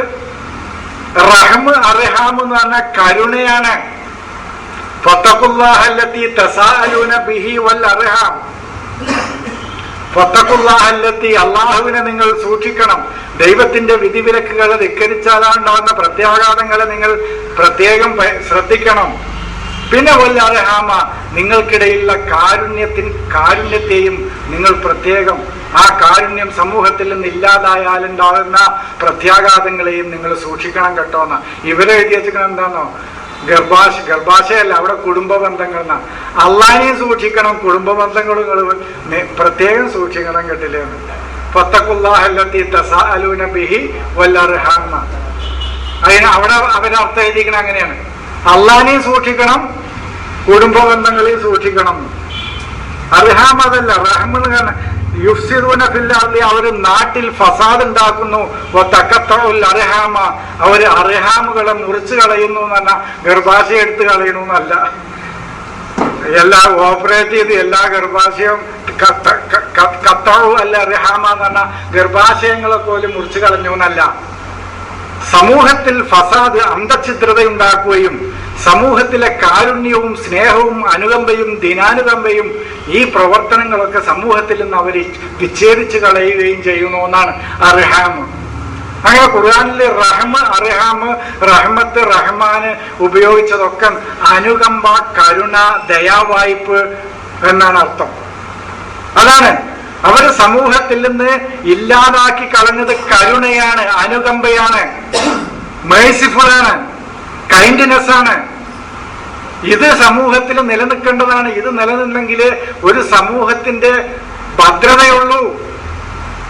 തന്റെ അനുഗ്രഹങ്ങൾ പങ്കുവെക്കാൻ ഇവന് തോന്നുള്ളൂ. തനിക്ക് കിട്ടിയ ഐശ്വര്യങ്ങൾ പങ്കുവെക്കാനും തന്റെ സഹജീവിയെ വളർത്തിക്കൊണ്ടുവരാനും ഇവന് തോന്നണമെങ്കിൽ ഈ അർഹാം സമൂഹത്തിൽ നിലനിൽക്കണം. പക്ഷെ ഈ അർഹാമുകളെ അവര് മുറിച്ചു കളഞ്ഞു. ഖുർആൻ പറഞ്ഞതാണ് ഖത്തഉ അൽ അർഹാമ, അർഹാമുകളെ അവര് മുറിച്ചു കളഞ്ഞു. മറ്റേ വിവാഹമോചിതയായ സ്ത്രീകളെ കുറിച്ച് അവർ പറയുമ്പോണ്ടല്ലോ, അവരുടെ അർഹാമുകളിൽ ഒളിപ്പിച്ചു വെച്ചത് സൃഷ്ടിച്ചത് അവർ ഒളിപ്പിച്ചു വെക്കരുത്. അതല്ല, അതാ വിഷയം കുറെ പറയാണ്ട്. പക്ഷെ അവിടുത്തെ ആ പോയിന്റ് മാത്രം പറയാം.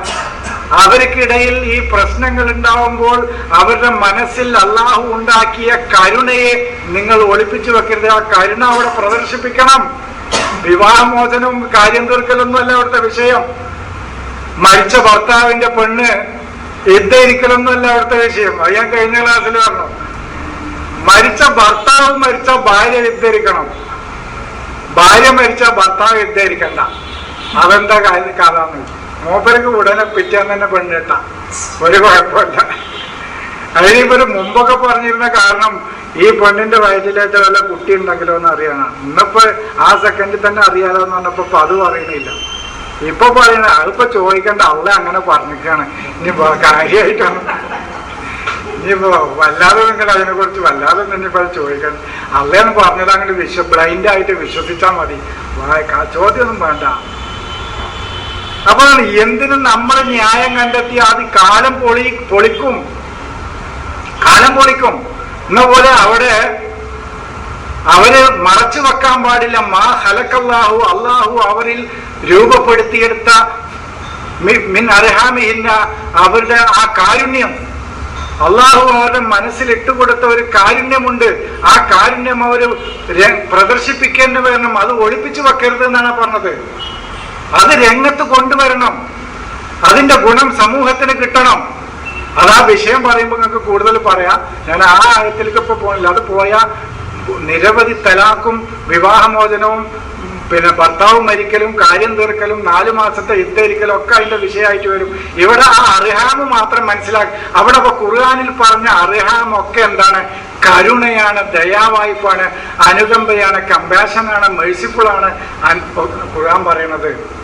അപ്പൊ പിന്നീട് ഇവനെ രൂപപ്പെടുത്തിയെടുത്ത് കൊണ്ടുവരുന്ന സ്റ്റേജാണ് കാരുണ്യത്തിന്റെ സ്റ്റേജ്.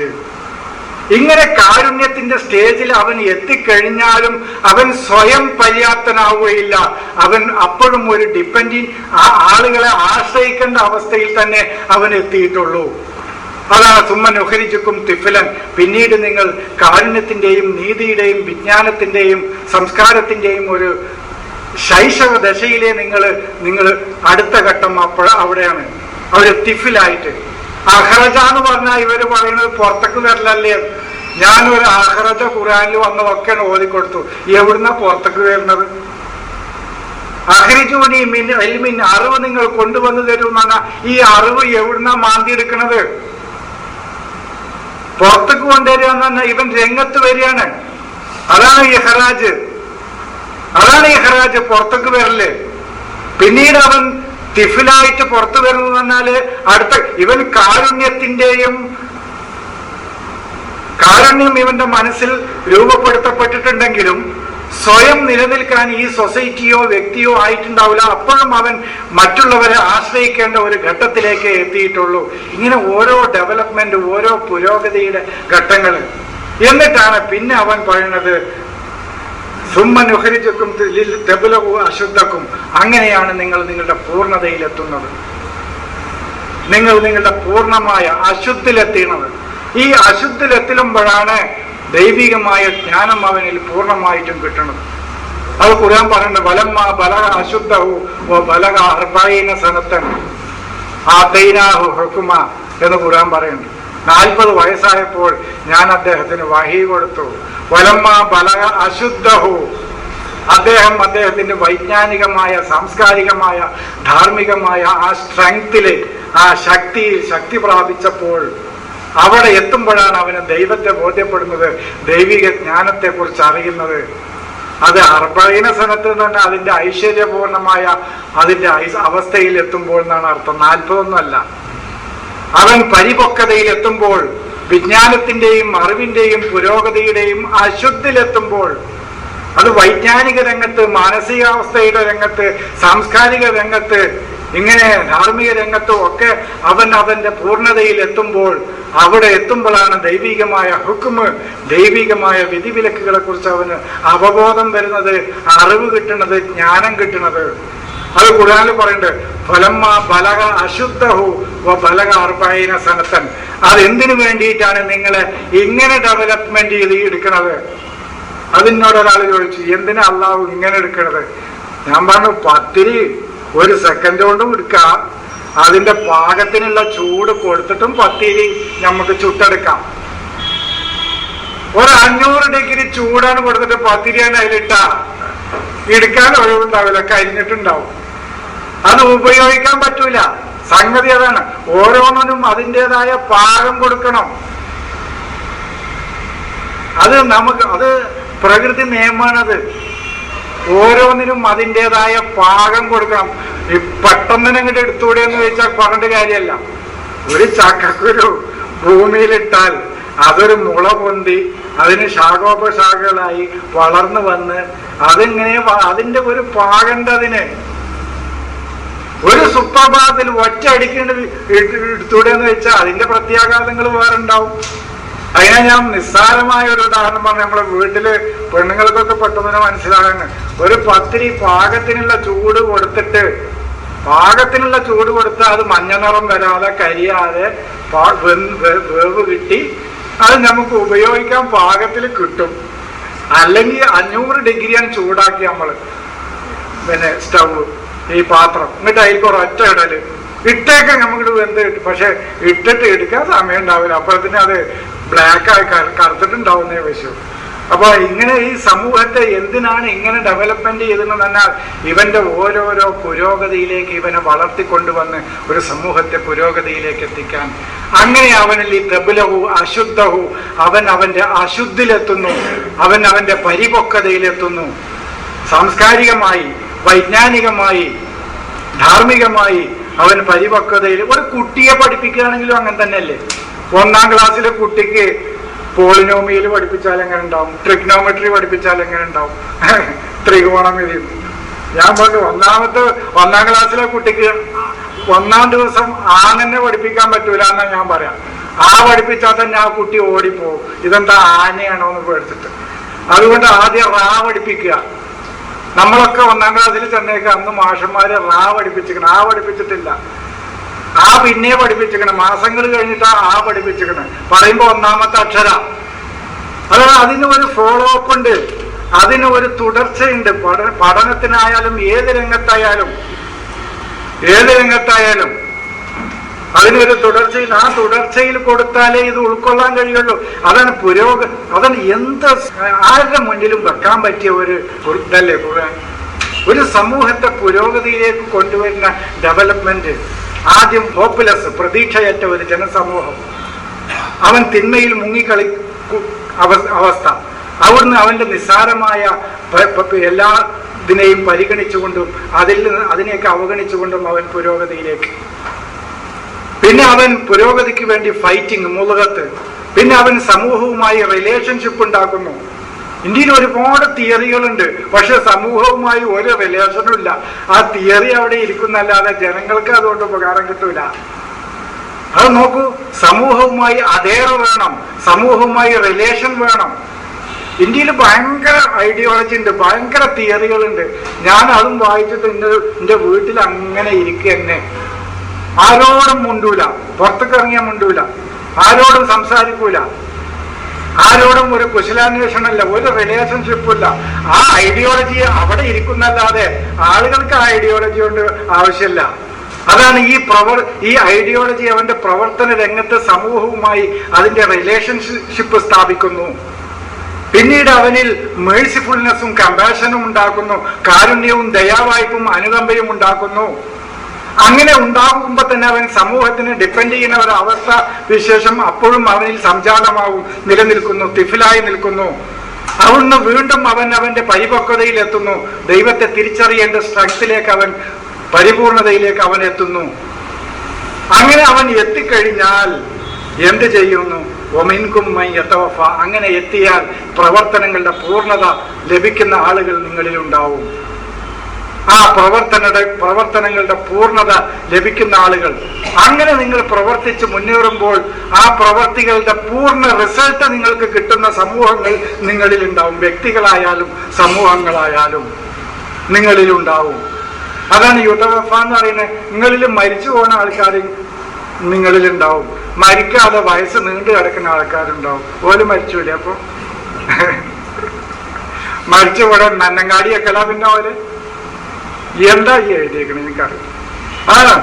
ഒമിൻഹുമ്മയുറഫ, നിങ്ങളിൽ മരിച്ചു പോണ ആൾക്കാരും ഉണ്ടാവും. ഒമിൻഹുമ്മയുറത്തു ഇല അറുതലിൽ ഒമ്പരി, തോന വയസ്സ് കൊടുക്കുന്ന ആൾക്കാരും ഉണ്ടാവും. പിന്നെ ഓല നന്നങ്കാടിയൊക്കെ ഒരു മരിച്ചു പോകലില്ല. പണ്ടങ്ങനത്തെ ഒരു കുടുക്കിയിലിട്ട് അടക്കലാണ് മരിക്കാതെ അതിനകത്ത് ഈ നന്നങ്കാടി വെക്കാന്ന്. വയസ്സായി തവളനെ പോലെ ചാടി നടക്കാനാവത്തില്ല. ആൾക്കാർ ശല്യമായിട്ട് പിന്നെ അതിനെ ഒരു കലത്തിലിട്ട് അടക്കലാത്ര.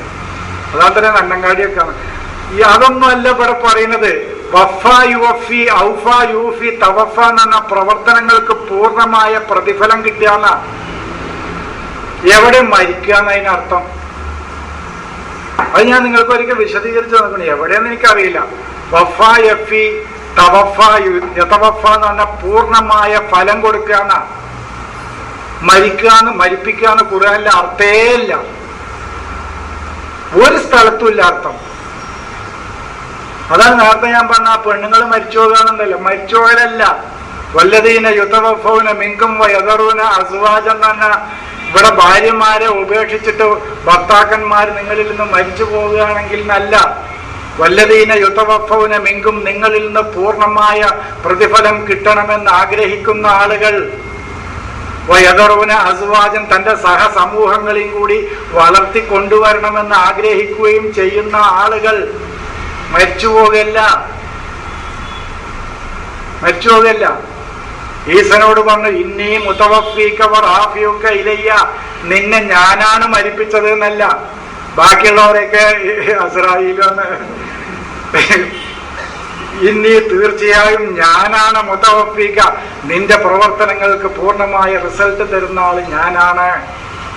വറാഫിയുക ഇലയ്യ, നിന്നെ സാംസ്കാരികമായി വൈജ്ഞാനികമായി ധാർമ്മികമായി നിന്നെ പൊക്കിക്കൊണ്ടുവരുന്ന ആളും ഞാനാണ്. അല്ലാതെ ആകാശത്തേക്ക് പൊക്കല്ല. റഫാന ഉയർത്തുക, സാംസ്കാരികമായി ഉയർത്തുക, ധാർമ്മികമായി ഉയർത്തുക, വൈജ്ഞാനികമായി ഉയർത്തുക. അല്ലാതെ ഈ ഭൂമിനെ ആകാശത്തേക്ക് 200-ാം നിലയിലേക്ക് കൊണ്ടുപോയേക്കാന്നാ വിലയിരുത്തി. തവഫനി മുസ്ലിം എന്ന് പറഞ്ഞാല് മുസ്ലിമായി ജീവിപ്പിക്കുമ്പോ പൂർണ്ണമായ റിസൾട്ട് ഞങ്ങൾക്ക് തരണം എന്നാണ്.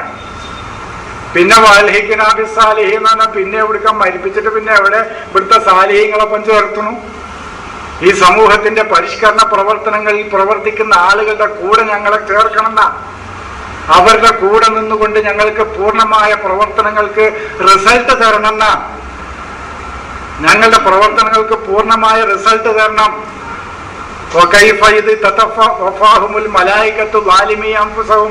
സ്വന്തം ഐഡിയോളജിയോടും സ്വന്തത്തോട് തന്നെയും അതിക്രമം കാണിച്ച ആളുകൾക്ക് അവർ മാലാഖമാർ, അതാത് സമൂഹങ്ങളിലെ അധികാരികൾ അവർക്ക് അവരുടെ പ്രവർത്തനങ്ങളുടെ പൂർണ്ണമായ ഫലം കൊടുക്കുമ്പോൾ എങ്ങനെയുണ്ടായിരിക്കും അവരുടെ അവസ്ഥ?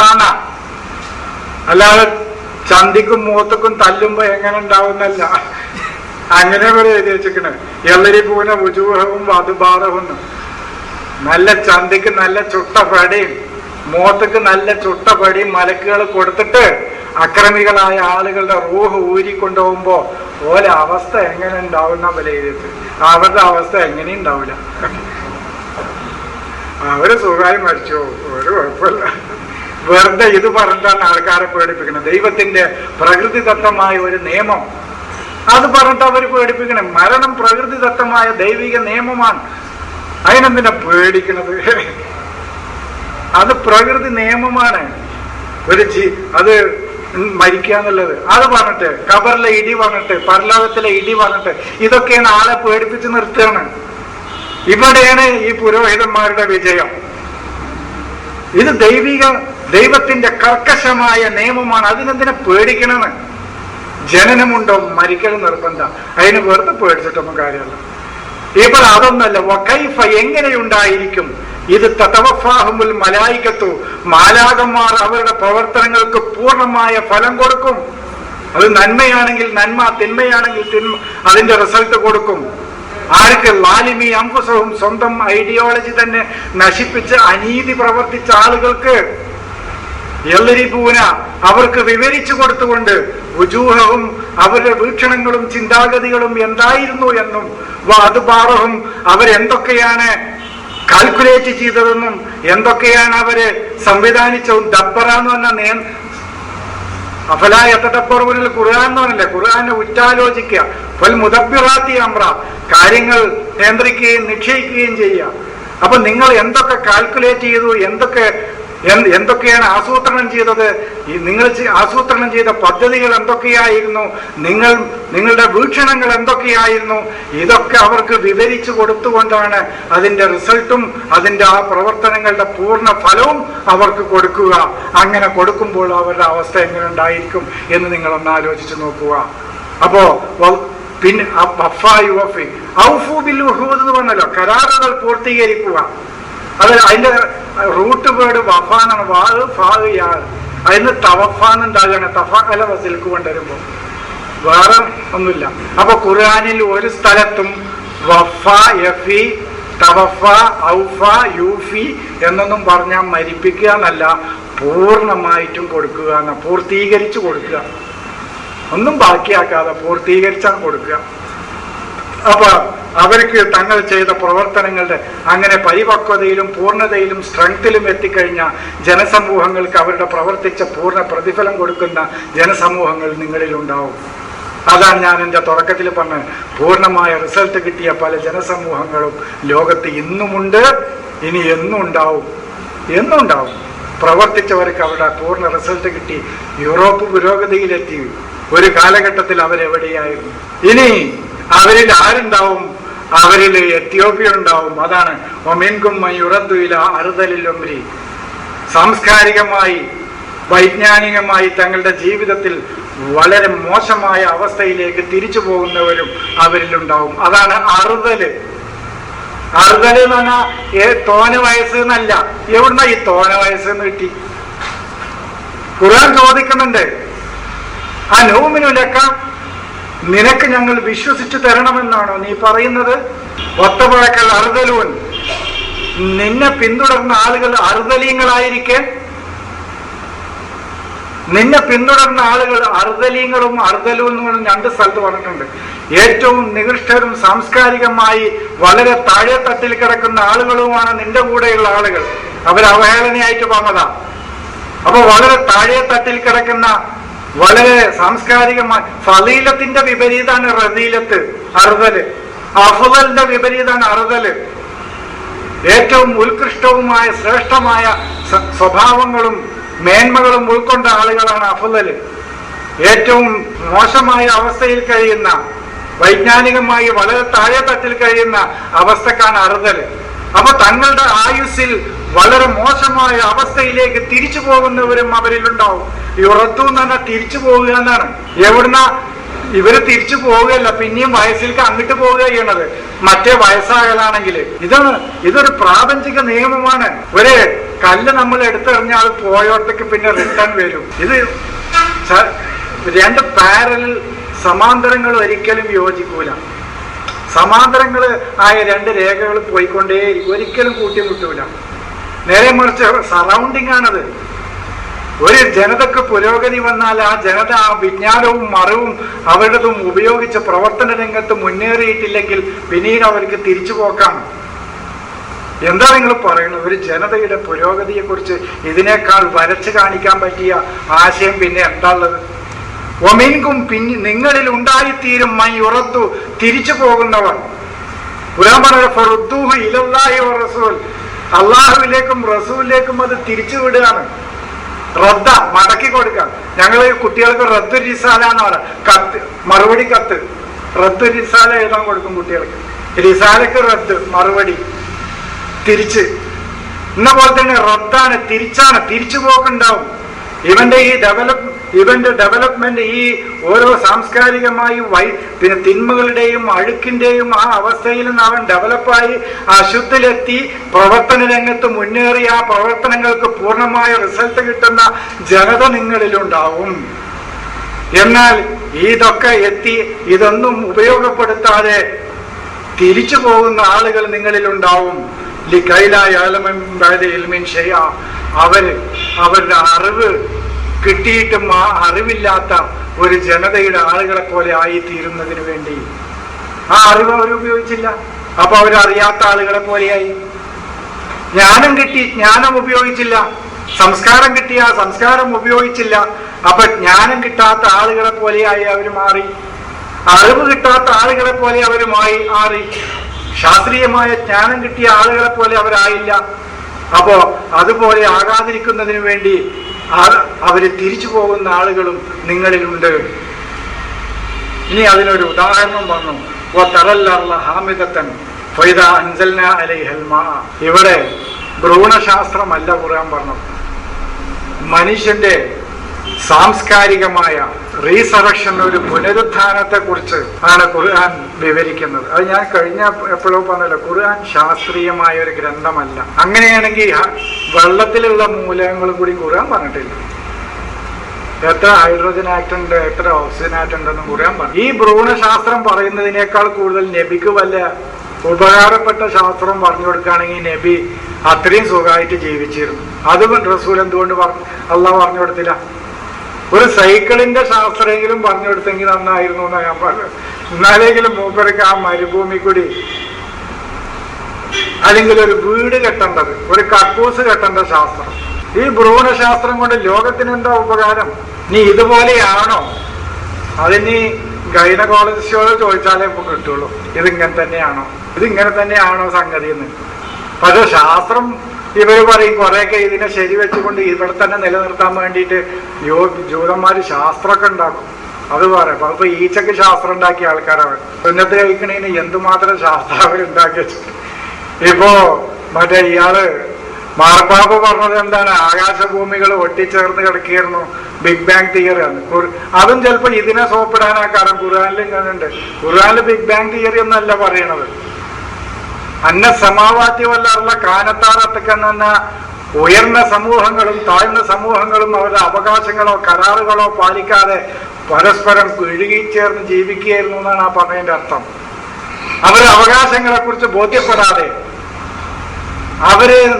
അവർക്ക് എന്തൊക്കെയാണ് റൈറ്റുകൾ, അവകാശങ്ങൾ എന്തൊക്കെയാണ്, അവകാശ നിഷേധങ്ങൾ എന്തൊക്കെയാണ് എന്നൊന്നും മനസ്സിലാകാതെ ഉയർന്ന സൊസൈറ്റിക്കാരും താഴ്ന്ന സമൂഹങ്ങളും ഒക്കെ പരസ്പരം ഇഴുകിച്ചേർന്ന് കിടക്കുകയായിരുന്നു, ജീവിക്കുകയായിരുന്നു. ഇപ്പൊ പത്തക്കനാഹുമ്മ അവരിൽ നിന്ന് അവരുടെ അവകാശങ്ങളെ കുറിച്ച്, അവരുടെ റൈറ്റുകളെ കുറിച്ച്, അവരുടെ ശരിതെറ്റുകളെ കുറിച്ച് ഞാൻ അവർക്ക് വേർതിരിച്ച് ക്ലിയറാക്കി കൊടുത്തു എന്നാ ഖുർആൻ പറയണത്. എന്നിട്ട് പറയണു വജഅൽനാ കുല്ല ശൈഇൻ ഹയ്യിൻ മിനൽ മായി, എല്ലാ വസ്തുക്കൾക്കും ജീവൻ കിട്ടുന്നത് ദൈവികമായ സന്ദേശത്തിൽ നിന്നാണ്. അതാണ് വജഅൽനാ കുല്ല ശൈഇൻ ഹയ്യിൻ, എല്ലാ വസ്തുക്കൾക്കും സജീവത കിട്ടുന്നത് മിനൽ മായി, ദൈവികമായ വഹി കൊണ്ടാണ്, ദൈവികമായ സന്ദേശം കൊണ്ടാണ്, ഈ അൽമാവ് കൊണ്ടാണ്, ദൈവികമായ സന്ദേശം കൊണ്ടാണ് എന്ന് ഖുർആൻ പറയുന്നത്. അഫല, ഇത് ആരോടാ പറയണത്? അഫലം യറല്ലദീന കഫറു എന്നാ പറയണം. എന്നിട്ട് ചോദിക്കണം അഫല യുമിനൂൻ, എന്തുകൊണ്ട് അവർക്ക് ഭൂമിയിൽ സമാധാനം സ്ഥാപിച്ചുകൂടാ, സമാധാനത്തിന് വേണ്ടി അവർക്ക് എന്തുകൊണ്ട് പ്രവർത്തിച്ചുകൂടാ എന്നാണ് ആ ആയത്ത് അവസാനിപ്പിക്കുന്നത്. അവിടെയും ഒരു ബിഗ് ബാങ് തിയറി ഒന്നുമില്ല ഖുർആനിൽ. അങ്ങനത്തെ ഒരു ബിഗ് ബാങ് തിയറി ഒന്നും പറയുന്നില്ല. അപ്പൊ എല്ലാവരും ഇപ്പൊ ആയത്തെടുത്തിട്ടാ പറയണത്. ഖുർആൻ ഇങ്ങോട്ട് ഇവരെന്നെ പറയുകയും ചെയ്യും, 2 ദിവസം കൊണ്ട് അള്ള പഠിച്ചു, 4 ദിവസം കൊണ്ട് ഭക്ഷണം പഠിച്ചു, 7-ാം ദിവസം മൂപ്പര് വിശ്രമിച്ചു, സുമസ്തവായലല്ല അർശീൻ. ഇതും പറയും ബിഗ് ബാങ് തിയറിയിലൂടെയാണ് ലോകം പഠിച്ചതെന്നും പറയും. രണ്ടും പറയും. അത് എങ്ങനെയുണ്ട്? ഇപ്പോ ഡെവലപ്മെന്റ്, ഒരു സമൂഹത്തിന്റെ പുരോഗതി എന്ന് പറയുന്നത്, ഒരു സമൂഹം എപ്പോഴാണ് പുരോഗതി പ്രാപിക്കുക? അപ്പൊ ഞാൻ പറഞ്ഞത് സമാവാത്തി വല്ല അർള് എന്ന് പറഞ്ഞാൽ ഉയർന്ന കമ്മ്യൂണിറ്റീസാണ്, ഉയർന്ന സമൂഹങ്ങളും താഴെത്തട്ടിലുള്ള സമൂഹങ്ങൾ, അതാണ് അർള്.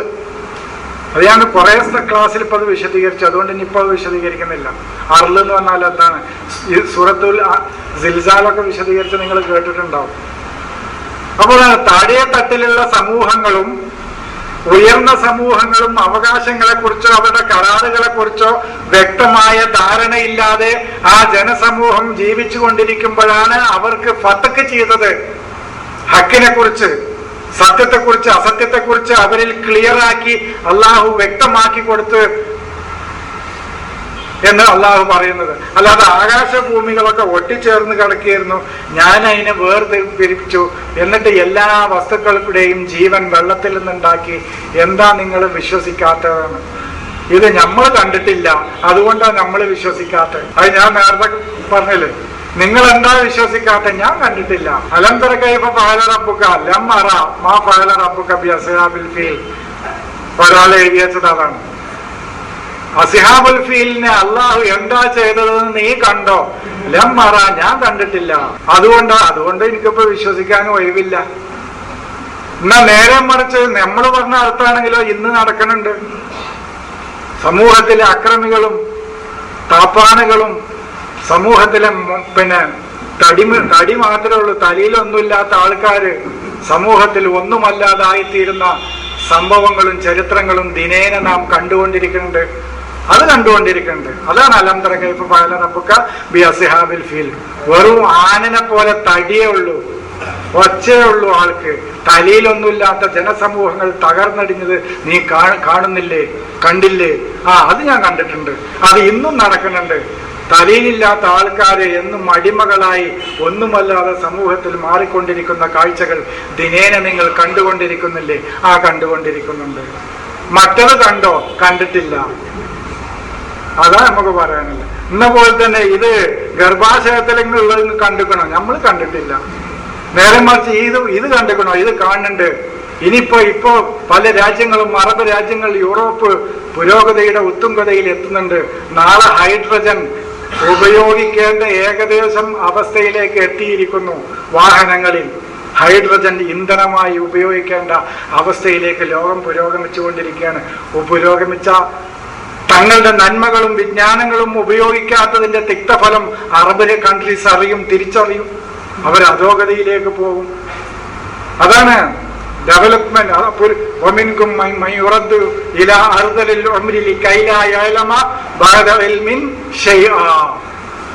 അറിവ് കിട്ടിയിട്ട് ആ അറിവിന്റെ ഗുണഫലങ്ങൾ ആ സമൂഹത്തിൽ കിട്ടിയിട്ട് അത് ഉപയോഗിക്കാതെ പോയാൽ അത് കിട്ടിയിട്ടില്ലാത്ത ആളുകളെ പോലെ നിങ്ങളെ തിരിച്ചു കൊണ്ടുവരും.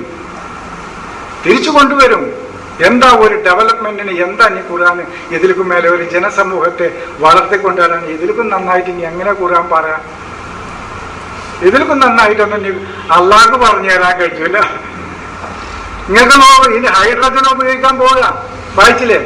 ഹൈഡ്രജൻ അടുത്ത തലമുറ വർഷങ്ങൾ കഴിയില്ല, ഏതാനും വർഷങ്ങൾക്കുള്ളിൽ ഈ പെട്രോളും ഡീസലൊന്നും ഇനി വേണ്ട. ഇത് ഒഴിച്ചിട്ട് എത്ര കാലം വണ്ടി നിൽക്കുകയാണ്. വണ്ടി നിൽക്കാതെ ഓടണമെന്ന ആൾക്കാർ ചിന്തിക്കുന്നത്. ഇത് 100 കിലോമീറ്റർ പോയാൽ പെട്രോൾ പമ്പ് എവിടെയെന്ന് തരാൻ അതിൻ്റെ ഒന്നും ആവശ്യമല്ല. ഇനി സോളാറ് പറ്റുമെന്ന് ആലോചിക്കണം. എന്നാ തീരെ നിർത്തണ്ട. സോളാറ് പറ്റുമെന്ന് ആളുകൾ ആലോചിക്കണം. എന്നാ പിന്നെ തീരെ നിർത്തണ്ട. വാഹനത്തിന്റെ മുകളിൽ ഒരു സോളാർ ഇത് ഘടിപ്പിച്ചാൽ മതി, പോകുക തന്നെ. പോവും. അറബ് രാജ്യങ്ങൾ അവിടെ വിജ്ഞാനം ഉപയോഗിച്ച് നവോത്ഥാനത്തിലേക്കും പ്രവർത്തന രംഗത്തേക്കും വന്നില്ലെങ്കിൽ തിരിച്ചു പോകും. മൈയുറത്തുയില അറുതലിലൊമ്പരി സാംസ്കാരികമായി വൈജ്ഞാനികമായി അവര് അഫ്ളലിൽ നിന്ന് അറുതലിലേക്ക് പോകും. എന്താ പറയാൻ പറയുന്നത്? അറിവ് കിട്ടിയിട്ട് ഒന്നും അറിയാത്ത അവസ്ഥയിലേക്ക് അവര് തിരിച്ചു പോകുന്നതിന് വേണ്ടി. അതല്ല, അവരുടെ സ്ട്രെങ്ത്തിന്റെ, അറിവിന്റെയും ജ്ഞാനത്തിന്റെയും സംസ്കാരത്തിന്റെയും പുരോഗതിയിലേക്ക് എത്തി അത് പ്രവർത്തന രംഗത്തേക്ക് എത്തി പൂർണ്ണമായ റിസൾട്ട് കിട്ടുന്ന ആളുകളും നിങ്ങളിൽ ഉണ്ടായിത്തീരും. ഏത് വേണം നിങ്ങൾ തിരഞ്ഞെടുത്തുകൊള്ളൂ. ഏതാണ് നിങ്ങൾക്ക് വേണ്ടത്? ഇതാണ് ഞാൻ പറഞ്ഞത്. 2 കല്ല് കൂട്ടി വെക്കാൻ കഴിയാത്ത ഒരു രാജ്യങ്ങളായിരുന്നു യൂറോപ്യൻ കൺട്രീസ്. ഓല കൊണ്ട് മേഞ്ഞ വീടന്നെ ഉണ്ടായിരുന്നില്ല. 5 ലക്ഷം ആളുകൾ പ്ലേഗ് കൊണ്ട് മരിച്ചു. എന്താ ചെയ്യാനറിയില്ല. എന്താണ് ഇതിന് പരിഹാരമെന്ന് അറിഞ്ഞിരുന്നില്ല ആ ജനത. 1ഉം 2ഉം ലോക മഹായുദ്ധത്തിൽ തകർന്നടിഞ്ഞ് ദുരിതമനുഭവിച്ചു. ഒന്നും വേണ്ട, 4 കൊടുങ്കാറ്റും വന്നാൽ മതി ഇന്ത്യയിൽ. പകർച്ചവ്യാധിയും വന്ന് ഇന്ത്യ എവിടെ പോകും? ഒരു രാജ്യം തകർച്ചയിലേക്ക് പോകാതെ ഇതിന്റെ പരിഹാരം കണ്ടെത്തണം. വിജ്ഞാനം, അറിവ് ഉപയോഗിച്ച് ഇതിനെ പ്രതിവിധി കണ്ടെത്തി പുരോഗതിയിലേക്ക് പോകണം. 4 ഹുദുഹുദ് ഒപ്പം വന്നാൽ മതി, കഴിഞ്ഞു കഥ. ഒരു രാജ്യത്തിന്റെ എന്തെങ്കിലും മനസ്സിലാക്കുന്നത്, ഒരു രാജ്യത്തിന്റെ ഡെവലപ്മെന്റ്, ഒരു രാജ്യത്തിന്റെ ഒരു ജനത അധോഗതിയിലേക്ക് പോകാൻ എത്ര സമയം മതി എന്നാണ് ആളുകളെ വിചാരം. കൊടുക്കുന്ന ആൾക്കാരെ വിചാരം ഞാൻ എന്നും കൊടുക്കണവൻ തന്നെയാണ്. അല്ല, വാങ്ങേണ്ട ഒരവസ്ഥയിലേക്ക് നാളെ ഇവൻ വരും. ഇത് തിരിച്ചറിയും. അതാണ് ഉന്നതരായ ആളുകളൊന്നും വലിയ സമ്പത്തിനെ കുറിച്ച് വലിയ ഇതൊന്നും അവർ കാണിക്കാത്തത്. അതാണ് വലിയ ജ്ഞാനികളൊന്നും സമ്പത്തിനെ കുറിച്ച് അവർക്ക് വലിയ പ്രശ്നമൊന്നുമില്ല. അവർ പറയുന്നത് ഈ കോഴിക്കോടങ്ങാടി മുഴുവൻ ഇന്റേതാണെന്ന മൂപ്പര ചിന്ത അല്ല. ഒരു 2 സെന്റ് ഉണ്ടാവുള്ളൂ. പക്ഷെ അത്ര ജ്ഞാനികളുടെ ചിന്ത അതാണ്, ഈ കോഴിക്കോട് മുഴുവൻ ഇന്റേതാണ്. കാരണം ഇതായാലും ഇതൊക്കെ തന്നെയുള്ളൂ. ഇനിയിപ്പോ ഇതൊക്കെ ആയാലും ഈ കുപ്പായവും ഈ ഡ്രസ്സും ഈ ഭക്ഷണവും തന്നെ ഉള്ളൂ. അതുകൊണ്ടാണ് അവര് ചിന്തിക്കുന്നത് ഇതൊക്കെ എന്റേതാണ്. പ്രശ്നല്ലേ, വേവലാതില്ല, ബേജാറില്ല. ഈ 10,000 ഏക്കർ എന്റെ തന്നെയാണ്. ഞാൻ ചിന്തിക്കണം, അല്ല ആണെങ്കിലെന്താ ഈ കുപ്പായം തന്നെയുള്ളൂ, ഇതിൽക്കും മേലെ തന്നെ ഞാൻ ഇടുക, ഈ ഭക്ഷണം തന്നെയുള്ളൂ, ഇതിൽക്കും മേലെ എന്താ, ഇതൊക്കെ തന്നെയുള്ളൂ. ഇപ്പൊ ഈ ചെറിയ ശമ്പളം കിട്ടുമ്പോഴുള്ള ഈ ഉപയോഗം തന്നെയുള്ളൂ. ഈ കോഴിക്കോടങ്ങാടി മുഴുവൻ്റെതായാലും എനിക്ക് അപ്പോഴും അനുഭവിക്കാതാകും. അതാണ് പല ജ്ഞാനികളും അവരുടെ ഗ്രന്ഥങ്ങളിലും അവരുടെ ജീവിതത്തിലൂടെയും കാണിച്ചു തന്നത്. ഇതൊക്കെ എന്റേതാണെന്ന് എന്റെ വിശ്വാസം. അവന് സുഖമായി ഉറങ്ങാം. മറ്റത് ഇതൊന്നുമല്ല, ഇന്റതല്ല, ഇതൊക്കെ എനിക്ക് കിട്ടണം എന്നുള്ള അത്യാർത്ഥി ഉണ്ടാവുമ്പോഴോ ഉറക്കില്ല, മുതൽക്കിന് ഉറക്കില്ല. നേരെ മറിച്ച് മറ്റേ ആള് സുഖമായി ഉറങ്ങുകയാണ്. ഇതെല്ലാം എന്റേതാണ്, ഇതൊക്കെ എന്റേതായാലും അതാണ് ഒരു രാജ്യത്തിന്. അത് പ്രവാചകന്മാർ, ദൂതന്മാർ, പരിഷ്കർത്താക്കൾ, അവരുടെ ചിന്തത. ഇവരുടെ ഞാൻ നേരത്തെ എന്റെ ക്ലാസിന്റെ തുടക്കത്തിൽ പറഞ്ഞല്ലോ, ഇബ്രാഹിം ഇവിടെ ചിന്ത എന്റെ കുട്ടിനെ എന്താ കാട്ടുക, എന്റെ കുട്ടിയല്ല, അവരുടെ മക്കൾ, അവരുടെ സമൂഹമാണ്. അതാണ് പരിഷ്കർത്താക്കൾ, പ്രവാചകന്മാർ. സമൂഹത്തെ കുറിച്ചാണ് അവരുടെ ചിന്ത. എത്രയോ കഥകളുണ്ട്. കഥകളൊക്കെ പറഞ്ഞപ്പോ വിഷയം തെറ്റിപ്പോകും. അപ്പൊ ഞാൻ പറയുന്നത് ഇവിടെ ഒരു സമൂഹത്തിന്റെ മാറ്റത്തെക്കുറിച്ചാണ് ഈ ആയത്ത്. ഒരു ഭ്രൂണശാസ്ത്രത്തെ കുറിച്ച് അല്ല എന്നാണ് സൂചിപ്പിക്കാനുള്ളത്. ഇതിന്റെ ബാക്കി കൂടി പറയാം. ഹാമിദത്തൻ, അതിനൊരു ഉദാഹരണന്മാര് പറയാം. നിങ്ങളെ ഭൂമി തന്നെ വെച്ചോളിപ്പോ തൽക്കാലം. ഭൂമിയെ നിങ്ങൾ കാണുന്നില്ലേ, അത് നിശ്ചലമായി, അത് ചത്തുക്കല്ല, പക്ഷെ ഇപ്പൊ അത് സജീവത അല്ല അതിന്.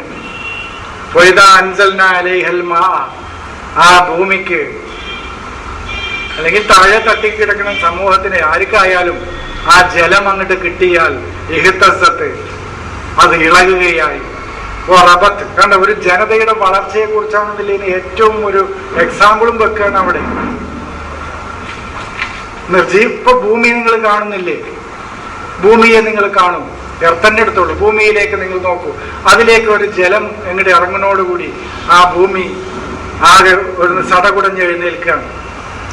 അമ്പത്തത്തെ മിൻകുല്ലി സൗജിം ബഹീജ്, എല്ലാ സുന്ദരമായ വ്യത്യസ്തമായ സൗജുകൾ, ഭാര്യമാരങ്ങൾക്ക് ഉണ്ടാക്കി തരുന്നതല്ല, സൗജ് ഇനങ്ങൾ, വ്യത്യസ്തങ്ങളായ ഫലവർഗങ്ങളുടെ ഇനങ്ങൾ അതിൽ നിന്ന് അങ്ങനെ മുളച്ചു പൊങ്ങി വരുന്നു.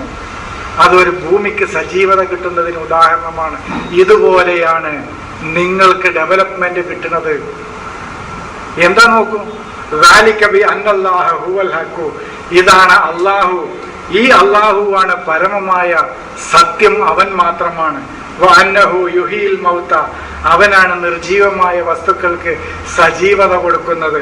വഅന്നഹു അലാ കുല്ലി ഷൈഇൻ ഖദീർ, അവന് എല്ലാറ്റിനും കഴിവുള്ളവൻ തന്നെയാണ്. എല്ലാ സംഗതിക്കും അവൻ കഴിവുണ്ട്. ഒരു സംഗതിക്കും എന്ത് ഉദ്ദേശങ്ങൾക്കും അള്ളാഹ്ക്ക് കഴിയാത്തതായിട്ടില്ല. അത് വേറെ കാര്യം, അതിന് നമുക്ക് പറയാം. എല്ലാ സംഗതിയും അള്ളാഹുവിന് കഴിയുന്നതാണ്. അപ്പൊ അത് നോക്കൂ, ഒരു കുട്ടിയുടെ ജനനല്ല അവിടെ പറയുന്നത്. ഒരു നിർജീവമായ ഭൂമിക്ക് സജീവത കൊടുക്കുന്നത് പോലെ നിർജീവമായ ഒരു ജനതയ്ക്ക് സജീവത കൊണ്ടുവരുന്നതിനെ കുറിച്ചാണ് ഇവിടെ ഖുർആൻ പ്രതിപാദിക്കുന്നത് എന്ന് ഒരു ഉപമയിലൂടെ അള്ളാഹു അത് വിവരിക്കുകയും ചെയ്തു.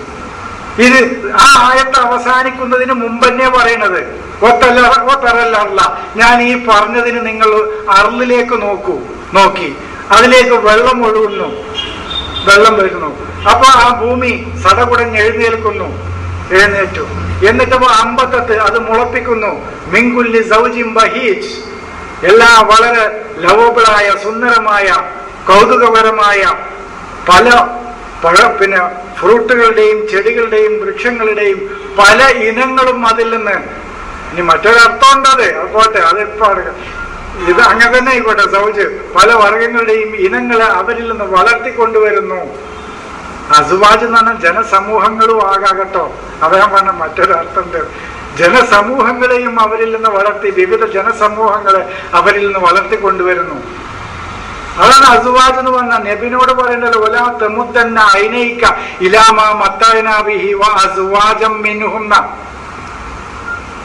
പോലെ പെണ്ണുങ്ങളെ നോക്കി ഇത് വ്യാകുലപ്പെടണ്ടെന്നല്ല. ഒലാ തെമുത്തന്ന ഐനൈക, നീ നിന്റെ കണ്ണുകളെ നീട്ടണ്ട, ഇലാമാ മത്തഅനാ ബിഹി, നാം അവർക്ക് കൊടുത്ത ജീവിത വിഭവങ്ങളിലേക്ക് നോക്കി. വ്യാകുലതല്ലല്ലോ. ഞാൻ നേരത്തെ പറഞ്ഞില്ലേ, പ്രവാചകനെ പോലെ മഹത്തുക്കൾക്കൊന്നും വ്യാകുലതല്ല. അവര് പറയുന്നത് ഈ ലോകം മുഴുവൻ എന്റേതാണെന്നാണ്. അവർക്ക് വ്യാകുലതല്ലേ? ഇതൊക്കെ ഈ ഭൂമിയൊക്കെ ഉണ്ട് തന്നെയാണ്. അത് അമ്പിയാക്കന്മാർക്ക് ഉണ്ടാകുന്ന ആ തലത്തിലെത്തുമ്പോ ഉണ്ടാകുക, നമ്മൾക്കൊന്നും ഉണ്ടാവില്ല. അത് അവർക്ക് ഉണ്ടാകുന്നതാണ് ഒത്തണത്. പിന്നെ പറയുന്ന വാസുവാചം മിൻഹുന്ന, ഓലെ ഭാര്യമാരെ നോക്കണ്ടെന്നല്ല. നബി ഓലെ ഭാര്യമാരെ നോക്കി അടക്കിയിരുന്നതല്ല. അവർക്ക് കൊടുത്ത ജീവിത വിഭവങ്ങളെ കുറിച്ചോ ജീവിത ഐശ്വര്യങ്ങളെ കുറിച്ചോ അല്ലെങ്കിൽ അവരെ കൂടെയുള്ള ജനസമൂഹങ്ങളെ നോക്കിയിട്ടോ ഒന്നും നീ വ്യാപരപ്പെടണ്ടെന്നാണ് ആ പറഞ്ഞതിന്റെ അർത്ഥം. എവിടുന്ന അസുവാജ് എന്ന് പറഞ്ഞ ഭാര്യമാരെന്ന് കിട്ടിയത്? ഓ, അത്രയും സുന്ദരിയായ കുട്ടി നെച്ചു കിട്ടിയില്ലല്ലോ.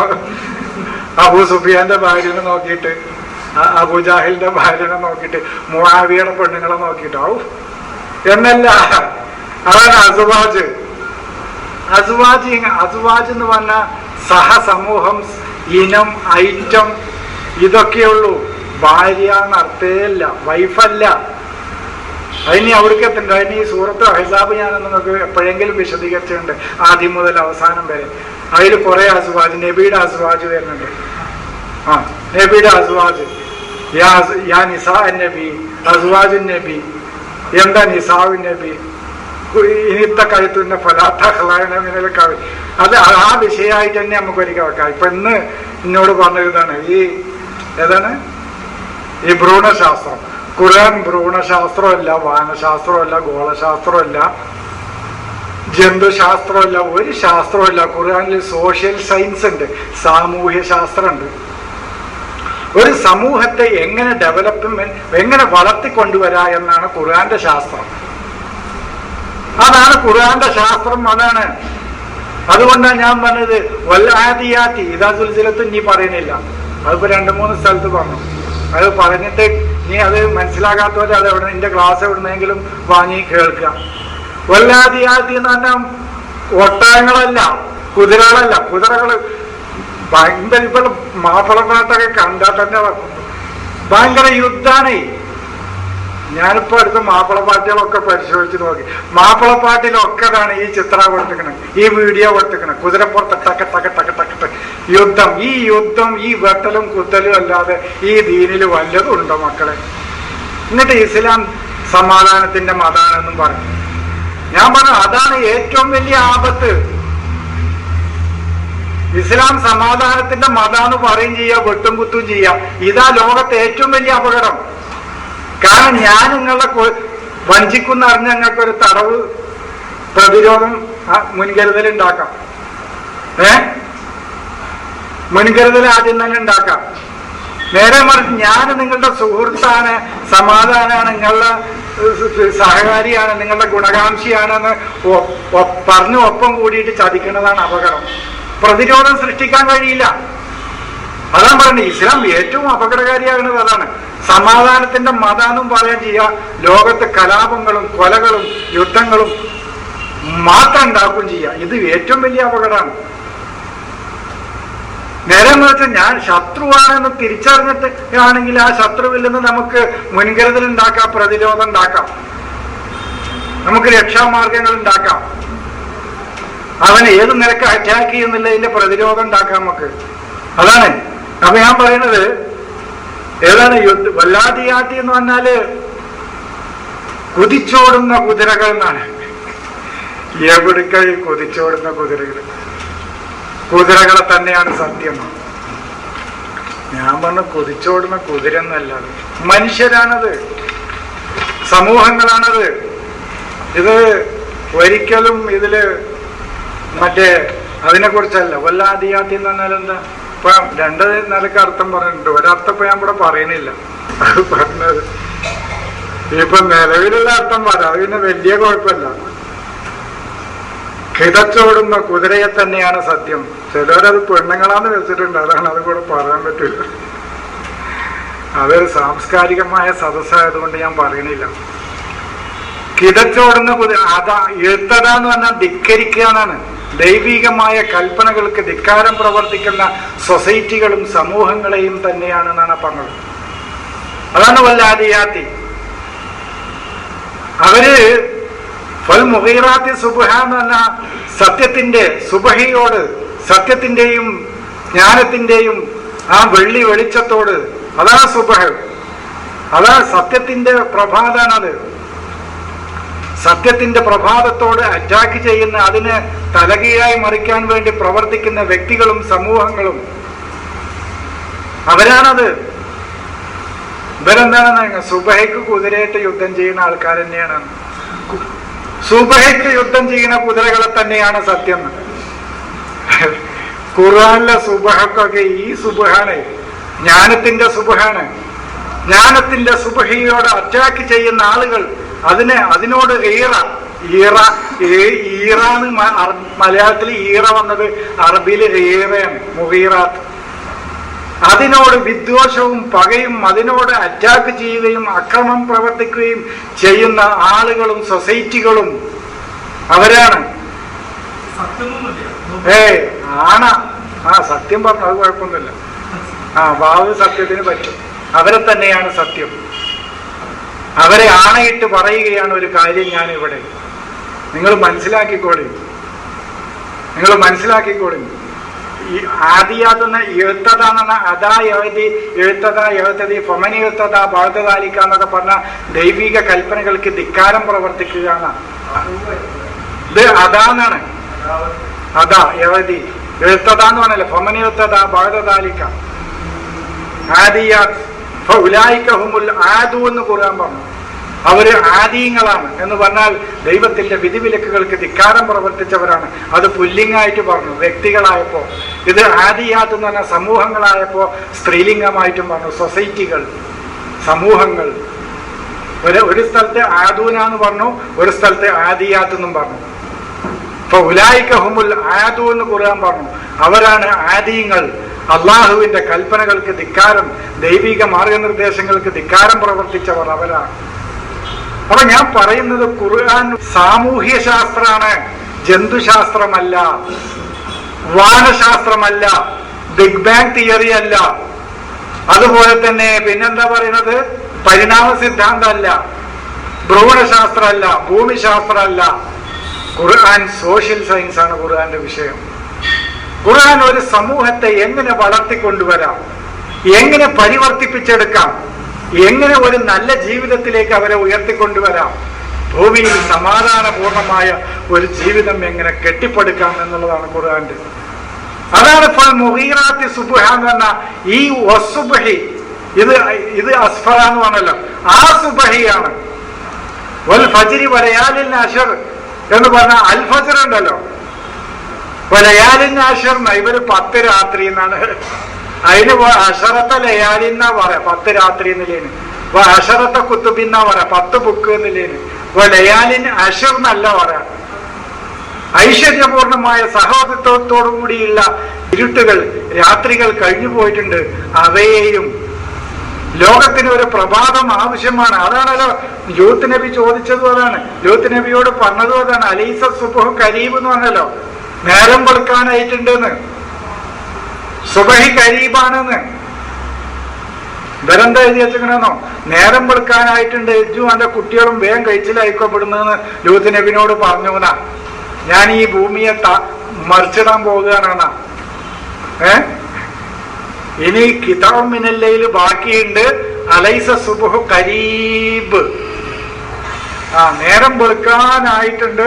അതുകൊണ്ട് ലൂത്തെ ഉള്ള ആളെയും കൂട്ടി വേഗം രക്ഷപ്പെട്ടോ, ഞാൻ ഈ ഭൂമി തലകീഴായി മറിച്ചിടാൻ പോകുകയാണ്. അള്ളാഹ്ക്ക് വേറെ പണിയില്ലേ, ഇത് തലകീഴായി മറിച്ചിട്ട്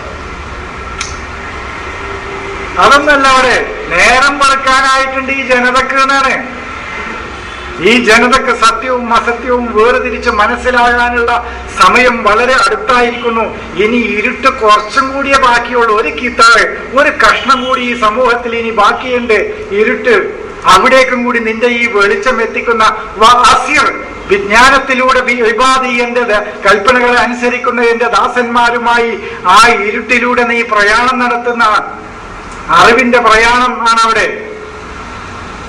ആ അറിവിലൂടെയാണ് ആ സമൂഹത്തിന്റെ ദൈവകൽപ്പനകൾക്ക് അനുസരിക്കുന്ന ആ ജനതയെ മൂപ്പര് നയിച്ചു കൊണ്ടുപോകുന്നത്. ആ ഇരുട്ടിലൂടെ ഇനി വെളിച്ചത്തിലേക്ക് സഞ്ചരിക്കുകയാണ് ജനതയും കൊണ്ട് ലൂത്ത്.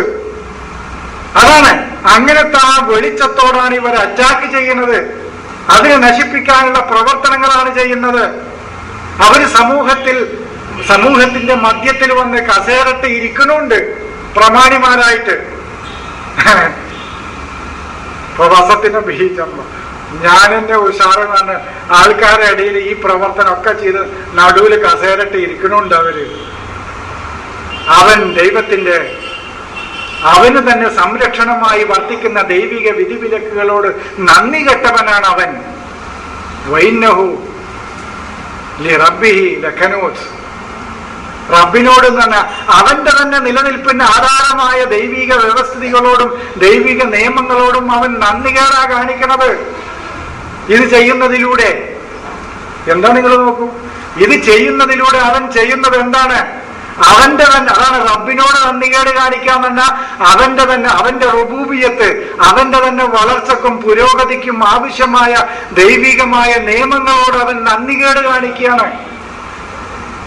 അപ്പൊ ഞാൻ പറയുന്നത്, അപ്പൊ നിങ്ങൾക്ക് ഓരോ ഇവിടെ കുതിരനെ കുറിച്ചല്ലേ പറയണത്, അവിടെ നായിനെ കുറിച്ചല്ലേ പറയണത്, ഇവിടെ ഭ്രൂണശാസ്ത്രത്തെ കുറിച്ചല്ല പറയണത്, ഇതാസുൽജിലത്തില്ലായിരുന്നു അവിടെ ഭൂമിശാസ്ത്രം അല്ലേ പറയണത് എന്നൊന്നും പറഞ്ഞ് ചോദിക്കേണ്ട. അതൊക്കെ മനുഷ്യശാസ്ത്ര പറയണത് എന്നുള്ളതിലേക്ക് ഒരു സൂചന നൽകാൻ വേണ്ടിയിട്ട് ഒരു ചെറിയ അധ്യായം നിങ്ങളുടെ മുമ്പിൽ പറഞ്ഞേ ഉള്ളൂ. ഷഹീദ്, അവൻ ഈ ദൈവത്തിന്റെ വിധിവിലക്ക്, അവന് തന്നെ സംരക്ഷണമായി നിൽക്കുന്ന ദൈവിക കൽപ്പനകളോട് അവൻ നന്ദികേടാണ് കാണിക്കുന്നതിന് എന്നതിന് അവന്റെ തന്നെ പ്രവർത്തനങ്ങൾ സാക്ഷിയാണ്. അതാണ് വൈന്നഹു അലാ ദാലിക ലഷഹീദ്, അവന്റെ തന്നെ പ്രവർത്തനങ്ങൾ അതിന് സാക്ഷിയാണ്. എന്താ നോക്കൂ ഖുർആൻ പറയുന്നത്, ഇതൊക്കെ മനുഷ്യരെ കുറിച്ചാണ് പറയുന്നത്. അതാണ് അവന്റെ പ്രവർത്തനങ്ങൾ ഷഹീദാണ്, സാക്ഷിയാണ്. അതാണ് റബ്ബിനോട് നന്ദികേട് കാണിക്കാന്ന് അപ്പ പറയും നിസ്കരിച്ചായിയാണ്, ഹജ്ജിന് പോകായിയാണ്. ഓ, അള്ളാഹിനോട് നന്ദികേട് കാണിക്കണം. ഒന്ന് തല കീപ്പിട്ടാക്കിയാൽ എന്താ? ഒരു ചിത്രം കൊടുത്തിട്ടുണ്ട്, ലോകം പുരോഗതിയിലേക്ക് പോകുന്നു, ഒരു ജനസമൂഹം തല മുഴുവൻ മണ്ണിനടിയിലും വെച്ച് കിടക്കണം. ഞാൻ കുറെ ചിരിച്ചു. മണ്ണിനടിയിൽ തലകൂത്തി കിടക്കുന്ന ഒരു ജനസമൂഹം, മറ്റ് ജനതയൊക്കെ തല ഉയർത്തി പുരോഗതിയിലേക്ക് പോകുന്ന ഒരു ജനസമൂഹത്തിന്റെ ചിത്രം, രേഖാചിത്രം. എന്താണ് അതപ്പോ? ഇതൊരു മനസ്സിലാക്കിയ അല്ലാണ് എങ്ങനെ കൂട്ടമായി നിന്ന് ശരീരത്തെ പ്രത്യേകമായ രീതിയിൽ വളക്കുകയും തിരിക്കുകയും കുമ്പിടുകയും ചെയ്യാം എന്ന് എത്തി നോക്കുന്ന അള്ളാഹുവിനെ കുറിച്ച് നമുക്ക് മനസ്സിലാകണില്ല. ഇത് ബലാണ്. എങ്ങനെ അള്ളാഹ്ക്ക് വേണ്ടി പട്ടിണി കിടക്കുന്നു എന്ന് ചിന്തിക്കുന്ന അള്ളാഹു. ഇതല്ലേ അള്ളാഹു മനസ്സിലാക്കണം. എങ്ങനെ അവന്റെ തന്നെ അള്ളാഹു അടിക്കടി ആവശ്യപ്പെട്ടിട്ട് നിങ്ങളിൽ നിന്ന് എനിക്കൊന്നും വേണ്ട, നിങ്ങളിൽ നിന്ന് എനിക്കൊന്നും ആവശ്യമില്ല, അള്ളാഹു ആവശ്യപ്പെടുക. ഇന്നാലും എനക്ക് നിസ്കാരം കടന്നോട്ടെ, എന്നാലും ഒരു നോമ്പൊക്കെ എനക്ക് കടന്നോട്ടെ, മക്കത്തൊക്കെ ഒന്ന് പോണീനെന്താ എനിക്ക് കുഴപ്പമൊന്നുമില്ലല്ലോ. എന്നാ അള്ള പറയും എനിക്ക് നിങ്ങളിൽ നിന്നൊന്നും വേണ്ട, നിങ്ങൾ തന്നെ ചെയ്താൽ മതി, നിങ്ങൾ പരസ്പരം എന്റെ അനുഗ്രഹങ്ങൾ പങ്കുവെച്ച് ജീവിച്ചാൽ മതി. പോരാ, കുറച്ച് പൈസ എനക്ക് വേണ്ടിട്ട് ഒരു 5 ലക്ഷം, ഇത്രയല്ലേ ഉള്ളൂ ഹജ്ജിന്, ഒരു 5 ലക്ഷം അത് എനക്ക് കിടന്നോട്ടെ. ഇങ്ങനെ അള്ള പറയണില്ല, ഞാൻ അസ്വലുക്കമിൻ റിസ്കിൻ, നിന്നോട് ഒരു റിസ്ക്കും ഞാൻ ആവശ്യപ്പെടുന്നില്ല, ഒന്നും എനിക്ക് വേണ്ട, നിങ്ങൾ പരസ്പരം പങ്കുവെച്ച് ജീവിക്കും മനുഷ്യരെ നന്നായിട്ട്. ഇതാണ് അള്ളാഹു ആവശ്യപ്പെടുന്നത്. എന്നാലും പറ്റില്ല, ശരീരത്തെ പ്രത്യേകമായ രൂപത്തിൽ വളച്ച് ആണ്. ഞാൻ പറഞ്ഞല്ലോ, ഒരു ചിത്രം ഫേസ്ബുക്കിൽ കൊടുത്ത ചിത്രമാണത്. തല കീഴായിട്ട് ഒരു ജനത മുഴുവൻ തല മണ്ണിനടിയിൽ പൂത്തിക്കിടക്കുക, ബാക്കിയുള്ള ജനത മുഴുവൻ പുരോഗതിയിലേക്ക് പോവുകയാണ്. അങ്ങനത്തെ ഒരു ജനതയുടെ ചിത്രം കൊടുത്തിട്ടുണ്ട്. അപ്പൊ അതാണ് ഇതിലും മുഴുവൻ ഒരു ജനതയുടെ പുരോഗതിയെക്കുറിച്ച്, വളർച്ചയെക്കുറിച്ച്, അവരുടെ ഉയർത്തെഴുന്നേൽപ്പിനെ കുറിച്ച് ആണ് ഖുർആൻ പറയുന്നത് മുഴുവൻ. അപ്പൊ വല്ലാദിയാത്തി എന്തല്ല, ഒട്ടകങ്ങളല്ല, അതും മനുഷ്യരാണ്. ആദൂന ആദിയാത്ത്. സമൂഹങ്ങളായതുകൊണ്ട് സ്ത്രീലിംഗം പറഞ്ഞേ ഉള്ളൂ. ചിലവർക്ക് ഈ സ്ത്രീലിംഗല്ലേ, അവിടെ സ്ത്രീലിംഗല്ലേ, സഹാബത്ത് സ്ത്രീലിംഗല്ലേ എന്ന് ചോദിച്ചു. അപ്പൊ സഹാബത്ത് പദം സ്ത്രീലിംഗാണ്, സഹാബത്ത് തീർന്നില്ലേ? അപ്പൊ പിന്നെ കുഴപ്പമില്ല. ഒരു പദം സ്ത്രീലിംഗാണെന്ന് വിചാരിച്ചിട്ട് അത് ആ പെണ്ണുങ്ങളാകണമെന്നൊന്നുമില്ല. ഇവരിപ്പോ അങ്ങനെയാണ് എല്ലായിടത്തും പറയുന്നത്. സ്ത്രീലിംഗ പദം ഉപയോഗിച്ചാൽ അത് പെണ്ണുങ്ങളാവുന്ന, അത് പെണ്ണുങ്ങളാകണമെന്നൊന്നുമില്ല. അത് ജമാഅത്തിന്റെ ജമാഅത്ത് എന്ന് പറയുമ്പോഴാണ് അത് അങ്ങനെയാണത്. ഇപ്പൊ കാലനിസ്വത്ത് എന്ന് പറഞ്ഞു, ഇവര് ഒരുപാട് കൊല്ലായി അതിന്റെ ഗ്രാമർ തെരഞ്ഞു നടക്കണം. ഇതുവരെ അതിന്റെ ഗ്രാമർ കിട്ടിയിട്ടില്ല.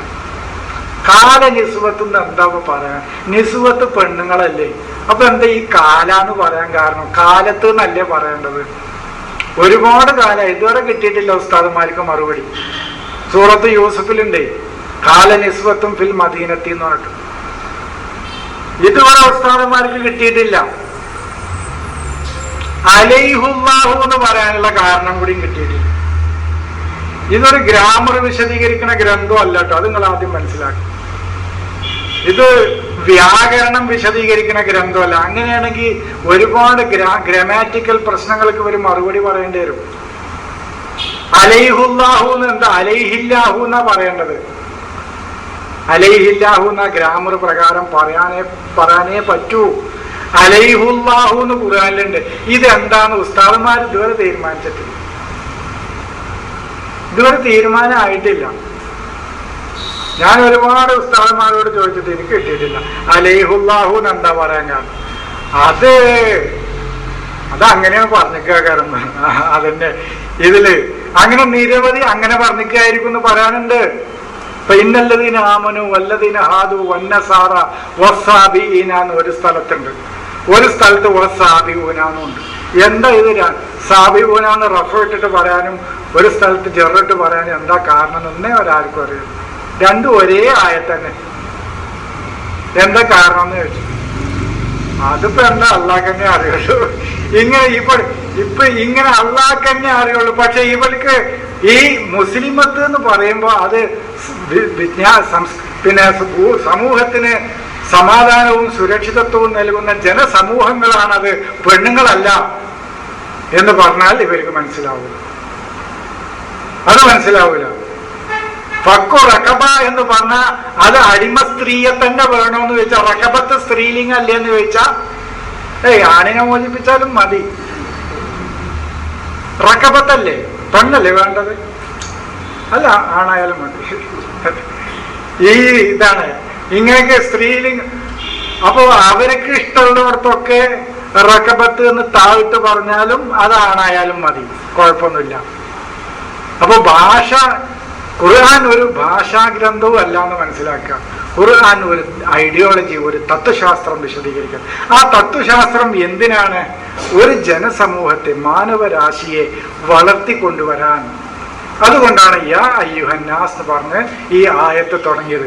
മനുഷ്യരാശിയെ ഡെവലപ്മെന്റ് ചെയ്തുകൊണ്ടാണ് ഒരു നല്ല ഐശ്വര്യപൂർണമായ ജീവിതം ഈ ഭൂമിയിൽ അക്രമോ അനീതിയോ പൂഴ്ത്തിവെപ്പോ അവകാശ നിഷേധങ്ങളോ ഒന്നുമില്ലാത്ത ഒരു ജനതയെ ഇവിടെ സൃഷ്ടിച്ച് സമാധാനപൂർണമായ ഒരു ജീവിതം അവർക്ക് ഉണ്ടാക്കി കൊടുക്കാൻ വേണ്ട മാർഗനിർദ്ദേശങ്ങളാണ് ഖുർആൻ.